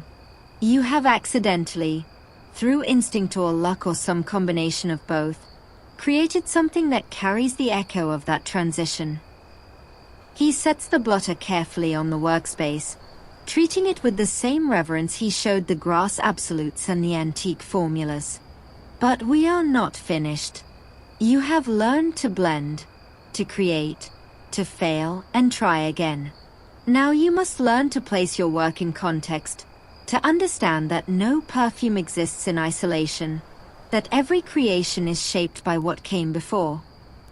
He leads you away from the workspace, away from the study, back toward the main laboratory where the amber lamps still glow and the shadows still gather at the edges of the room. But instead of stopping at any of the equipment or materials you have already explored, he continues toward a corner you have not yet visited, a small alcove lined with shelves, each shelf crowded with perfume bottles in every conceivable shape and size. Some are antique, their labels yellowed and their contents darkened with age. Others are modern, their crystal facets catching the lamplight and throwing tiny rainbows across the walls. Your host gestures at the collection with a sweep of his arm, and you understand that you have arrived at something sacred, something that represents the culmination of everything you have learned tonight. These, he says, are my teachers. Not the books, not the formulas, not even the other perfumers I have known, though all of those have taught me much. These bottles, these perfumes, These creations that have survived their creators and their eras and their original purposes to arrive here, in this room, waiting to be smelled by whoever comes next. Each one contains a lesson. Each one represents a decision, a philosophy, a way of understanding what perfume can be. He reaches for a bottle near the front of the shelf, a simple, elegant flacon with clean lines and minimal decoration, and holds it toward you with obvious reverence. This is perhaps the most important teacher of all. It was created in 1921, just 4 years ago, and it changed everything. Before this perfume, perfumery was one thing. After it, perfumery became something else entirely. He uncorks the bottle and dips a fresh blotter, then holds it toward you. The scent that rises is immediately familiar. You recognize the aldehydes from your earlier experiments, but here they are used in quantities you would never have dared, their sharp, clean brightness dominating everything else. Beneath them, you detect jasmine and rose, but transformed, lifted, made somehow modern by their partnership with the synthetics. And underneath it all, a warmth, a depth, a persistence that suggests the presence of animalics, though they are so well blended that you cannot pick them out individually. Chanel No. 5, your host says quietly. The perfume that made everything old seem suddenly old-fashioned. The perfume that proved synthetics could be the star rather than the supporting player. The perfume that women embraced because it did not smell like their mother's gardens but like their own future. Clean, modern, liberated, unapologetically artificial in the best sense of that word.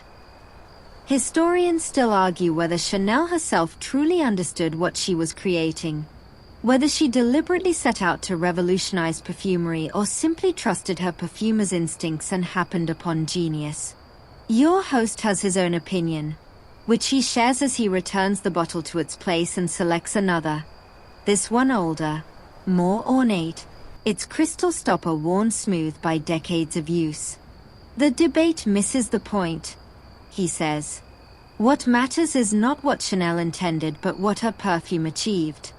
It proved that the public was ready for something new, that women wanted to smell like the future rather than the past, that the aldehydes and synthetics that had been available for decades were waiting for someone bold enough to use them in revolutionary quantities. It opened a door that can never be closed again, and every perfume created since, including the one you just made, exists in its shadow, whether it acknowledges the debt or not. You stand before the shelf of perfumes, the ghost of Chanel No. 5 still lingering in your nose, and you try to comprehend the weight of what you are seeing. Decades of creation, of innovation, of human beings trying to capture something beautiful in liquid form. Your host watches you with that familiar patience, allowing you time to absorb, to process, to understand that you are not merely looking at a collection of old bottles but at the accumulated hopes and dreams and failures of countless perfumers who came before. Finally, he reaches for another bottle, this one older still, its glass slightly cloudy with age and its label barely legible. This is from 1889, he says, holding it toward the light. Chicky by Garland. The first modern perfume, some say. The first to use synthetic materials in significant quantities. The first to break completely with the single flower tradition that had dominated perfumery for centuries. When it was released, people did not know what to make of it. It smelled like nothing they had ever encountered. Lavender and vanilla and something else. Something animal and strange that they could not quite identify. It confused them, challenged them, demanded that they expand their understanding of what perfume could be. He uncorks the bottle and offers you a blotter, and you inhale deeply. The scent is immediately recognizable as related to the lavender you distilled earlier, but transformed, complicated, made strange by its companions. The vanilla you know from your experiments is here too, but darker, richer, almost smoky. And underneath both, something that reminds you of the animalics from the locked cabinet. Warm, fleshy, slightly disturbing, but in a way that makes the whole composition more interesting rather than less. Civet. Your host supplies, reading your expression. Natural civet. From the glands of the African civet cat. It is almost unbearable on its own. Rich, fecal, overwhelming. But in tiny quantities, in combination with other materials, it adds a warmth, a depth, a suggestion of the animal that reminds us that we are alive, that we are bodies as well as minds, that perfume is not merely an intellectual exercise but something that touches us at levels below thought. He returns Jiki to its place and selects another, and another, each one a lesson in the history of perfume. There is a fragrance from the 1860s that smells primarily of rose and violet, simple and pretty and utterly of its time. There is one from the 1900s that introduces woody notes in a way that must have seemed revolutionary then but feels almost quaint now. There is one from 1912 that uses aldehydes tentatively, experimentally, as if the perfumer was not quite sure what to do with these new materials but wanted to try them anyway. And there is one from 1922, created in direct response to Chanel's success, that uses aldehydes even more heavily, as if daring the public to accept an even more radical vision of what perfume could be. Each fragrance tells a story, not just of its own creation but of the era that produced it, the women who wore it, the culture that shaped and was shaped by it. Perfume is history in a bottle, your host says quietly, returning the last sample to its shelf. Not just the history of chemistry or commerce, but the history of desire, of beauty, of what people wanted to become. The Victorians wanted to smell like gardens, innocent, natural, untouched by the industrial world that was transforming their cities. The Edwardians wanted to smell like luxury, opulent, rich, unmistakably expensive. The women of this decade, the 1920s, want to smell like the future, clean, modern, liberated from the past. And perfumers respond to these desires, sometimes consciously, sometimes without fully understanding what they are doing. We are all, always, creatures of our time. And the perfumes we create are time made visible, or rather, time made smellable. He gestures for you to follow him away from the shelf of history, back toward the workspace where your own creation still waits on its blotter. But instead of returning to the experiments, he leads you past them, toward a corner of the laboratory you have not yet explored. Here, against the far wall, stand several large glass vessels, each the size of a small barrel, their contents dark and mysterious in the dim light. Tubes and valves connect them to each other and to a series of filters that look like something from an industrial factory rather than an artist's studio. Your host stops before the largest of these vessels and places his hand on its cool glass surface. Maceration, he says. The final stage of creation, after the blending is done. Your perfume, once you have perfected its formula, does not simply go into bottles.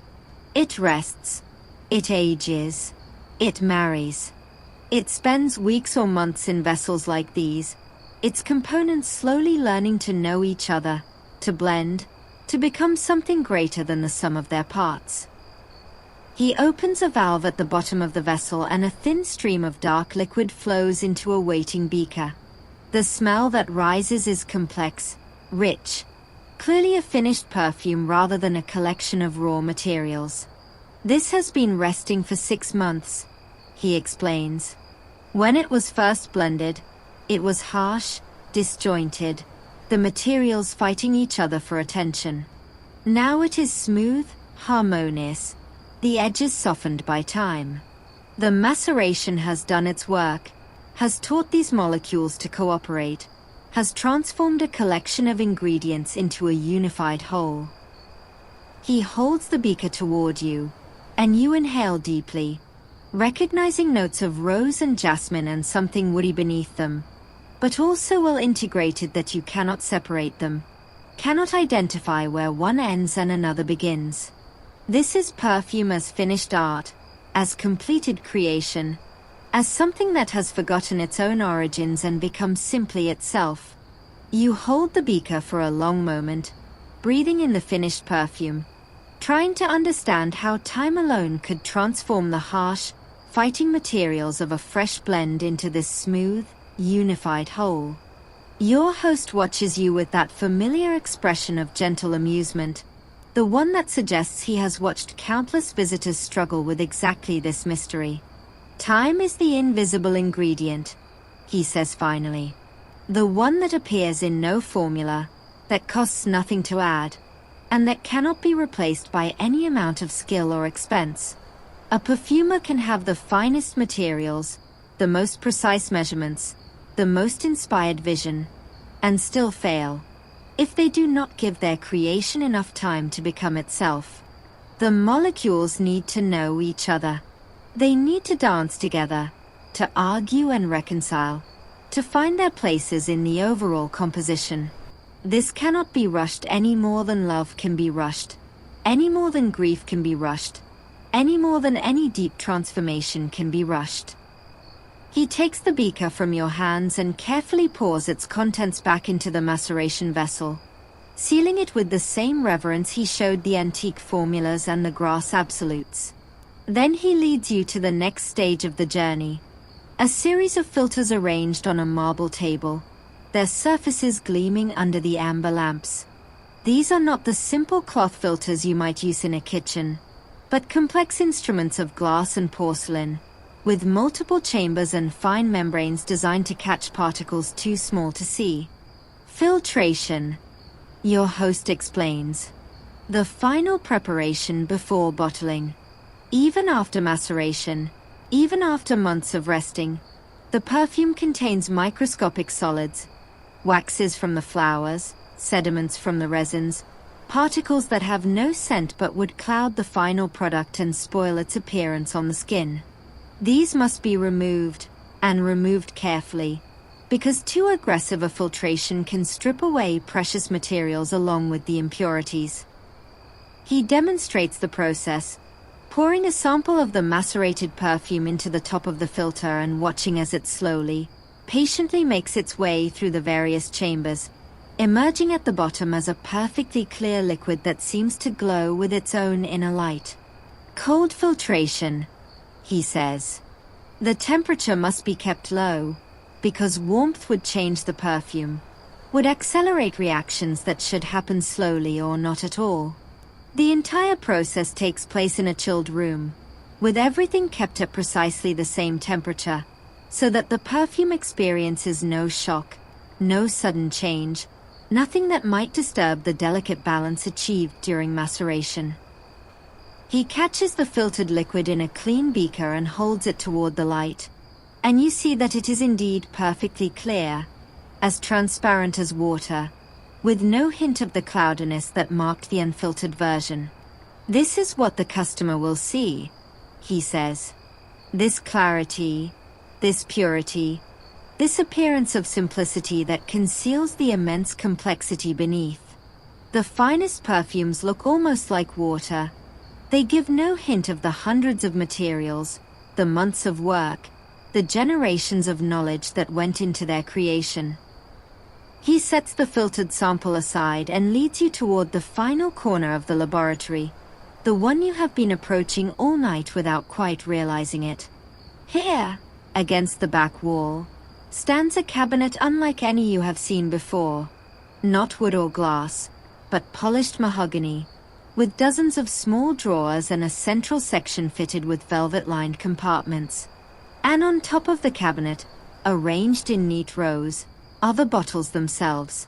Crystal flacons in every conceivable shape. Some tall and slender, others short and rounded, some cut with elaborate facets that catch the light, others smooth and simple in their elegance. Each bottle is topped with a stopper of heavy crystal, ground to fit so perfectly that it creates an airtight seal. and each contains a liquid that ranges from pale gold to deep amber to almost colorless transparency. These, your host says quietly, are the reasons for everything. The bottles that will leave this laboratory and travel to dressing tables in Paris and London and New York, to boudoirs and bathrooms and the private spaces where women anoint themselves before entering the world. Each one contains months, sometimes years, of work. Each one represents decisions made and remade, failures overcome, inspirations pursued and sometimes captured. And each one, he adds, his voice dropping even lower, carries a secret. The identity of the woman who will wear it, or the man who will give it, or the occasion for which it was created. These are known only to me and to the client, and they will never be revealed. He lifts one of the bottles from its place and holds it toward you. A simple flacon of heavy crystal. Its liquid a pale golden color that seems to warm the glass from within.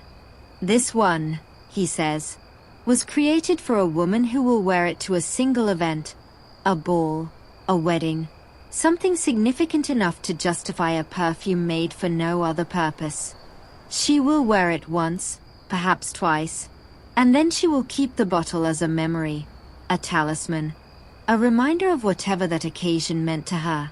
The perfume itself will fade over time, its top notes evaporating, its heart notes slowly transforming, but the memory will remain, attached to this object, this crystal container of captured time.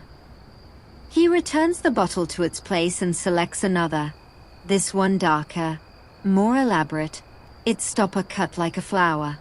This one was created for a woman who will wear it every day, who will make it her signature, who will be recognized by it long after she has left a room. It will become part of her identity, as essential as her name, as familiar as her own skin. She will order it again and again, year after year, until the formula becomes as much hers as the perfumer's. You hold the beaker for a long moment, breathing in the finished perfume, trying to understand how time alone could transform the harsh, fighting materials of a fresh blend into this smooth, unified whole. Your host watches you with that familiar expression of gentle amusement, the one that suggests he has watched countless visitors struggle with exactly this mystery. Time is the invisible ingredient, he says finally. The one that appears in no formula, that costs nothing to add, and that cannot be replaced by any amount of skill or expense. A perfumer can have the finest materials, the most precise measurements, the most inspired vision, and still fail, if they do not give their creation enough time to become itself. The molecules need to know each other. They need to dance together, to argue and reconcile, to find their places in the overall composition. This cannot be rushed any more than love can be rushed, any more than grief can be rushed, any more than any deep transformation can be rushed. He takes the beaker from your hands and carefully pours its contents back into the maceration vessel, sealing it with the same reverence he showed the antique formulas and the grass absolutes. Then he leads you to the next stage of the journey. A series of filters arranged on a marble table, their surfaces gleaming under the amber lamps. These are not the simple cloth filters you might use in a kitchen, but complex instruments of glass and porcelain, with multiple chambers and fine membranes designed to catch particles too small to see. Filtration, your host explains. The final preparation before bottling. Even after maceration, even after months of resting, the perfume contains microscopic solids, waxes from the flowers, sediments from the resins, particles that have no scent but would cloud the final product and spoil its appearance on the skin. These must be removed, and removed carefully, because too aggressive a filtration can strip away precious materials along with the impurities. He demonstrates the process, pouring a sample of the macerated perfume into the top of the filter and watching as it slowly, patiently makes its way through the various chambers, emerging at the bottom as a perfectly clear liquid that seems to glow with its own inner light. Cold filtration, he says. The temperature must be kept low, because warmth would change the perfume, would accelerate reactions that should happen slowly or not at all. The entire process takes place in a chilled room, with everything kept at precisely the same temperature, so that the perfume experiences no shock, no sudden change, nothing that might disturb the delicate balance achieved during maceration. He catches the filtered liquid in a clean beaker and holds it toward the light, and you see that it is indeed perfectly clear, as transparent as water, with no hint of the cloudiness that marked the unfiltered version. This is what the customer will see, he says. This clarity, this purity, this appearance of simplicity that conceals the immense complexity beneath. The finest perfumes look almost like water. They give no hint of the hundreds of materials, the months of work, the generations of knowledge that went into their creation.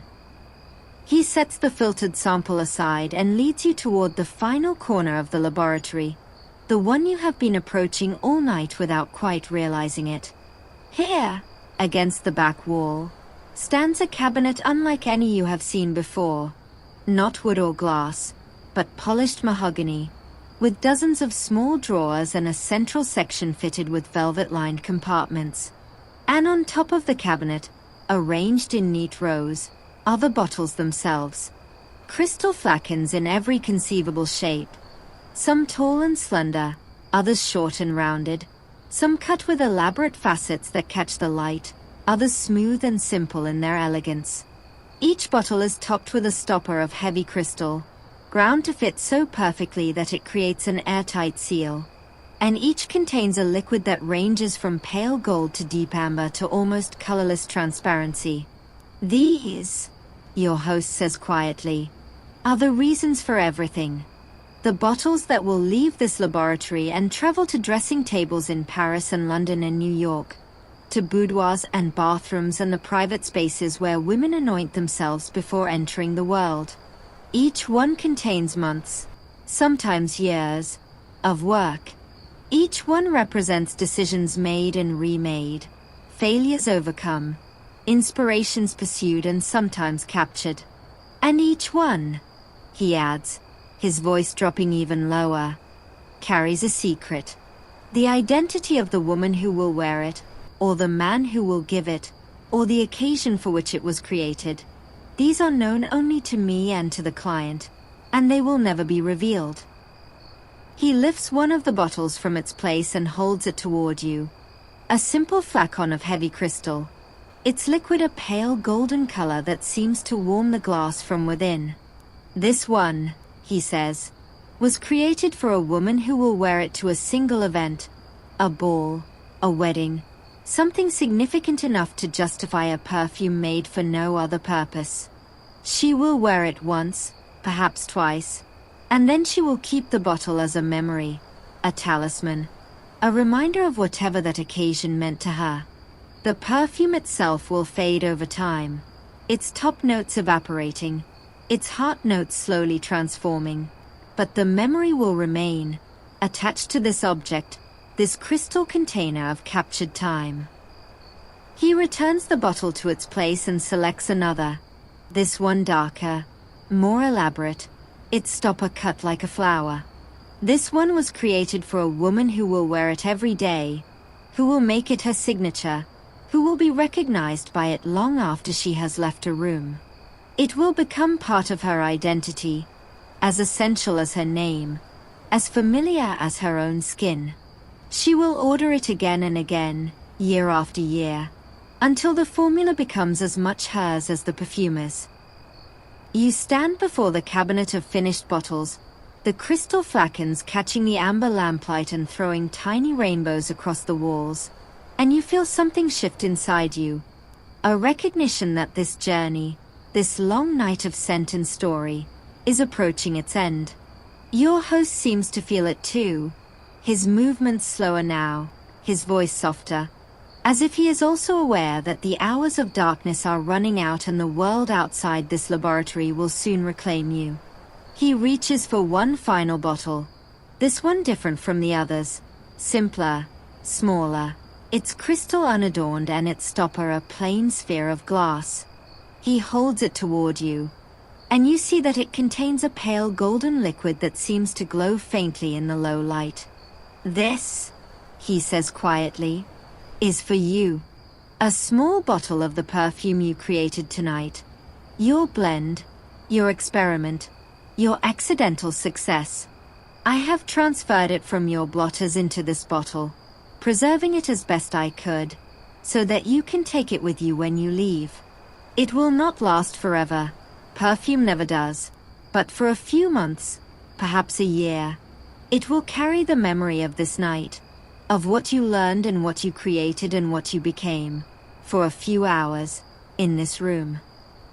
You take the bottle carefully, holding it as you have seen him hold so many others, and you bring it toward your nose. The scent is fainter now, the top notes already beginning to fade, but the heart remains, that combination of vanillin and cedar and tonka and galbanum that you struggled so long to achieve, that blend that felt like failure until suddenly it felt like success. It is yours, truly yours, in a way that nothing else you have experienced tonight can be. And you understand suddenly that this is the gift he has been offering all along. Not knowledge, not information, not even the experience of beauty, but the possibility of creating something yourself, of participating in this ancient practice rather than merely observing it. The sun will rise soon, your host says, and you realize that he is right. The night that felt endless is finally ending, the darkness outside the laboratory's windowless walls beginning to pale toward dawn. You have seen much tonight. You have smelled the animal and the floral, the natural and the synthetic, the ancient and the modern. You have watched distillation and examined formulas and created something of your own. And now you must return to the world that waits for you, the world of rain and cobblestones and ordinary smells, and you must decide what to do with what you have learned. He leads you slowly back through the laboratory, past the organ with its 800 drawers, past the enfleurage tables with their patient rows of pressed flowers, past the alembics that have distilled lavender and rose and jasmine for longer than you have been alive. The amber lamps still glow, the shadows still gather at the edges of the room, but everything feels different now, softer, more precious, more aware of its own fragility. You pause at the door, the small crystal bottle warm in your hand, and you turn to look back at the space that has been your home for this one impossible night. Perfume is memory, your host says, his voice barely above a whisper now. It is time captured in liquid, emotion preserved in molecules, beauty made portable and personal. The perfume you hold will fade, the top notes first, then the heart, then finally even the base notes will surrender to time and evaporation. But the memory of this night, of what you learned and what you created, that memory will remain, attached to this scent, triggered whenever you catch a whiff of vanilla or cedar or that sharp green of galbanum. That is the true gift of perfume. Not the scent itself, but the memories it carries, the moments it preserves, the feelings it can summon years later from a chance encounter with a similar smell. He opens the door, and the air that enters is different now, cooler, fresher, carrying the smell of wet cobblestones and the first hints of morning. The rain has stopped, and somewhere in the distance a bird is beginning to sing, unaware that it is interrupting one of the most extraordinary nights of your life. You step through the doorway, onto the street, and the door closes behind you with a soft click that sounds final and gentle at the same time. You stand there for a long moment, the crystal bottle still warm in your hand, the scent of your creation still lingering in your nose, and you try to convince yourself that the last few hours actually happened, that you actually walked through that door and entered a world you did not know existed. The sun is rising over Paris now, painting the wet cobblestones in shades of golden rose, and you are standing in the middle of a street that looks exactly like every other street in the Marais, ordinary, unremarkable, bearing no sign of the magic that exists behind one of its many doors. You raise the crystal bottle to your nose one last time, inhaling the fading scent of your creation, and you smile at how strange and wonderful the world has become. Somewhere behind that unmarked door, a silver-haired man in a pristine laboratory coat is probably already beginning his next project, his next experiment, his next attempt to capture beauty in liquid form. And somewhere in your pocket, a small bottle waits to remind you, whenever you need reminding, that the line between science and magic is thinner than most people imagine, and that both require the same essential ingredients: patience, precision, and the willingness to follow a scent wherever it leads. You turn away from the door, toward the waking city, toward the ordinary life that has been waiting for you all night. But you are not the same person who arrived here, and you know it. Your nose has been educated. Your imagination has been expanded. Your understanding of what it means to create, to combine, to bring something new into the world has been forever changed. And as you walk away, the scent of your perfume clings to your skin like a lingering chord, like a memory you will spend the rest of your life trying to recapture. So tonight, as you settle into your own bed, in your own room, in your own ordinary life, perhaps you will close your eyes and remember this journey. Perhaps you will imagine yourself standing in that laboratory, surrounded by the smell of roses and the gleam of copper and the patient bubbling of alembics that have been working for centuries. Perhaps you will understand, as you drift toward sleep, that the boundaries between past and present, between science and art, between what is real and what is imagined, are thinner than you ever suspected. And perhaps, when you wake in the morning, you will find that a small part of that world has followed you home. A new appreciation for the scents that surround you, a new awareness of the labor and love that goes into every bottle of perfume, a new willingness to follow your nose wherever it might lead. Now, dim the lights, and let yourself drift. The laboratory will wait there, behind its unmarked door, ready for anyone curious enough to knock. The alembics will continue their patient bubbling. The enfarage tables will hold their pressed flowers. The crystal bottles will gleam in the amber lamplight, waiting for the women who will wear them, the memories they will create, the futures they will help to shape. And somewhere, in a small crystal bottle on your nightstand, a perfume you created will slowly, gently, peacefully fade away, leaving behind nothing but the memory of a night when you stepped through a door and discovered that the world was larger, stranger, and more beautiful than you ever imagined.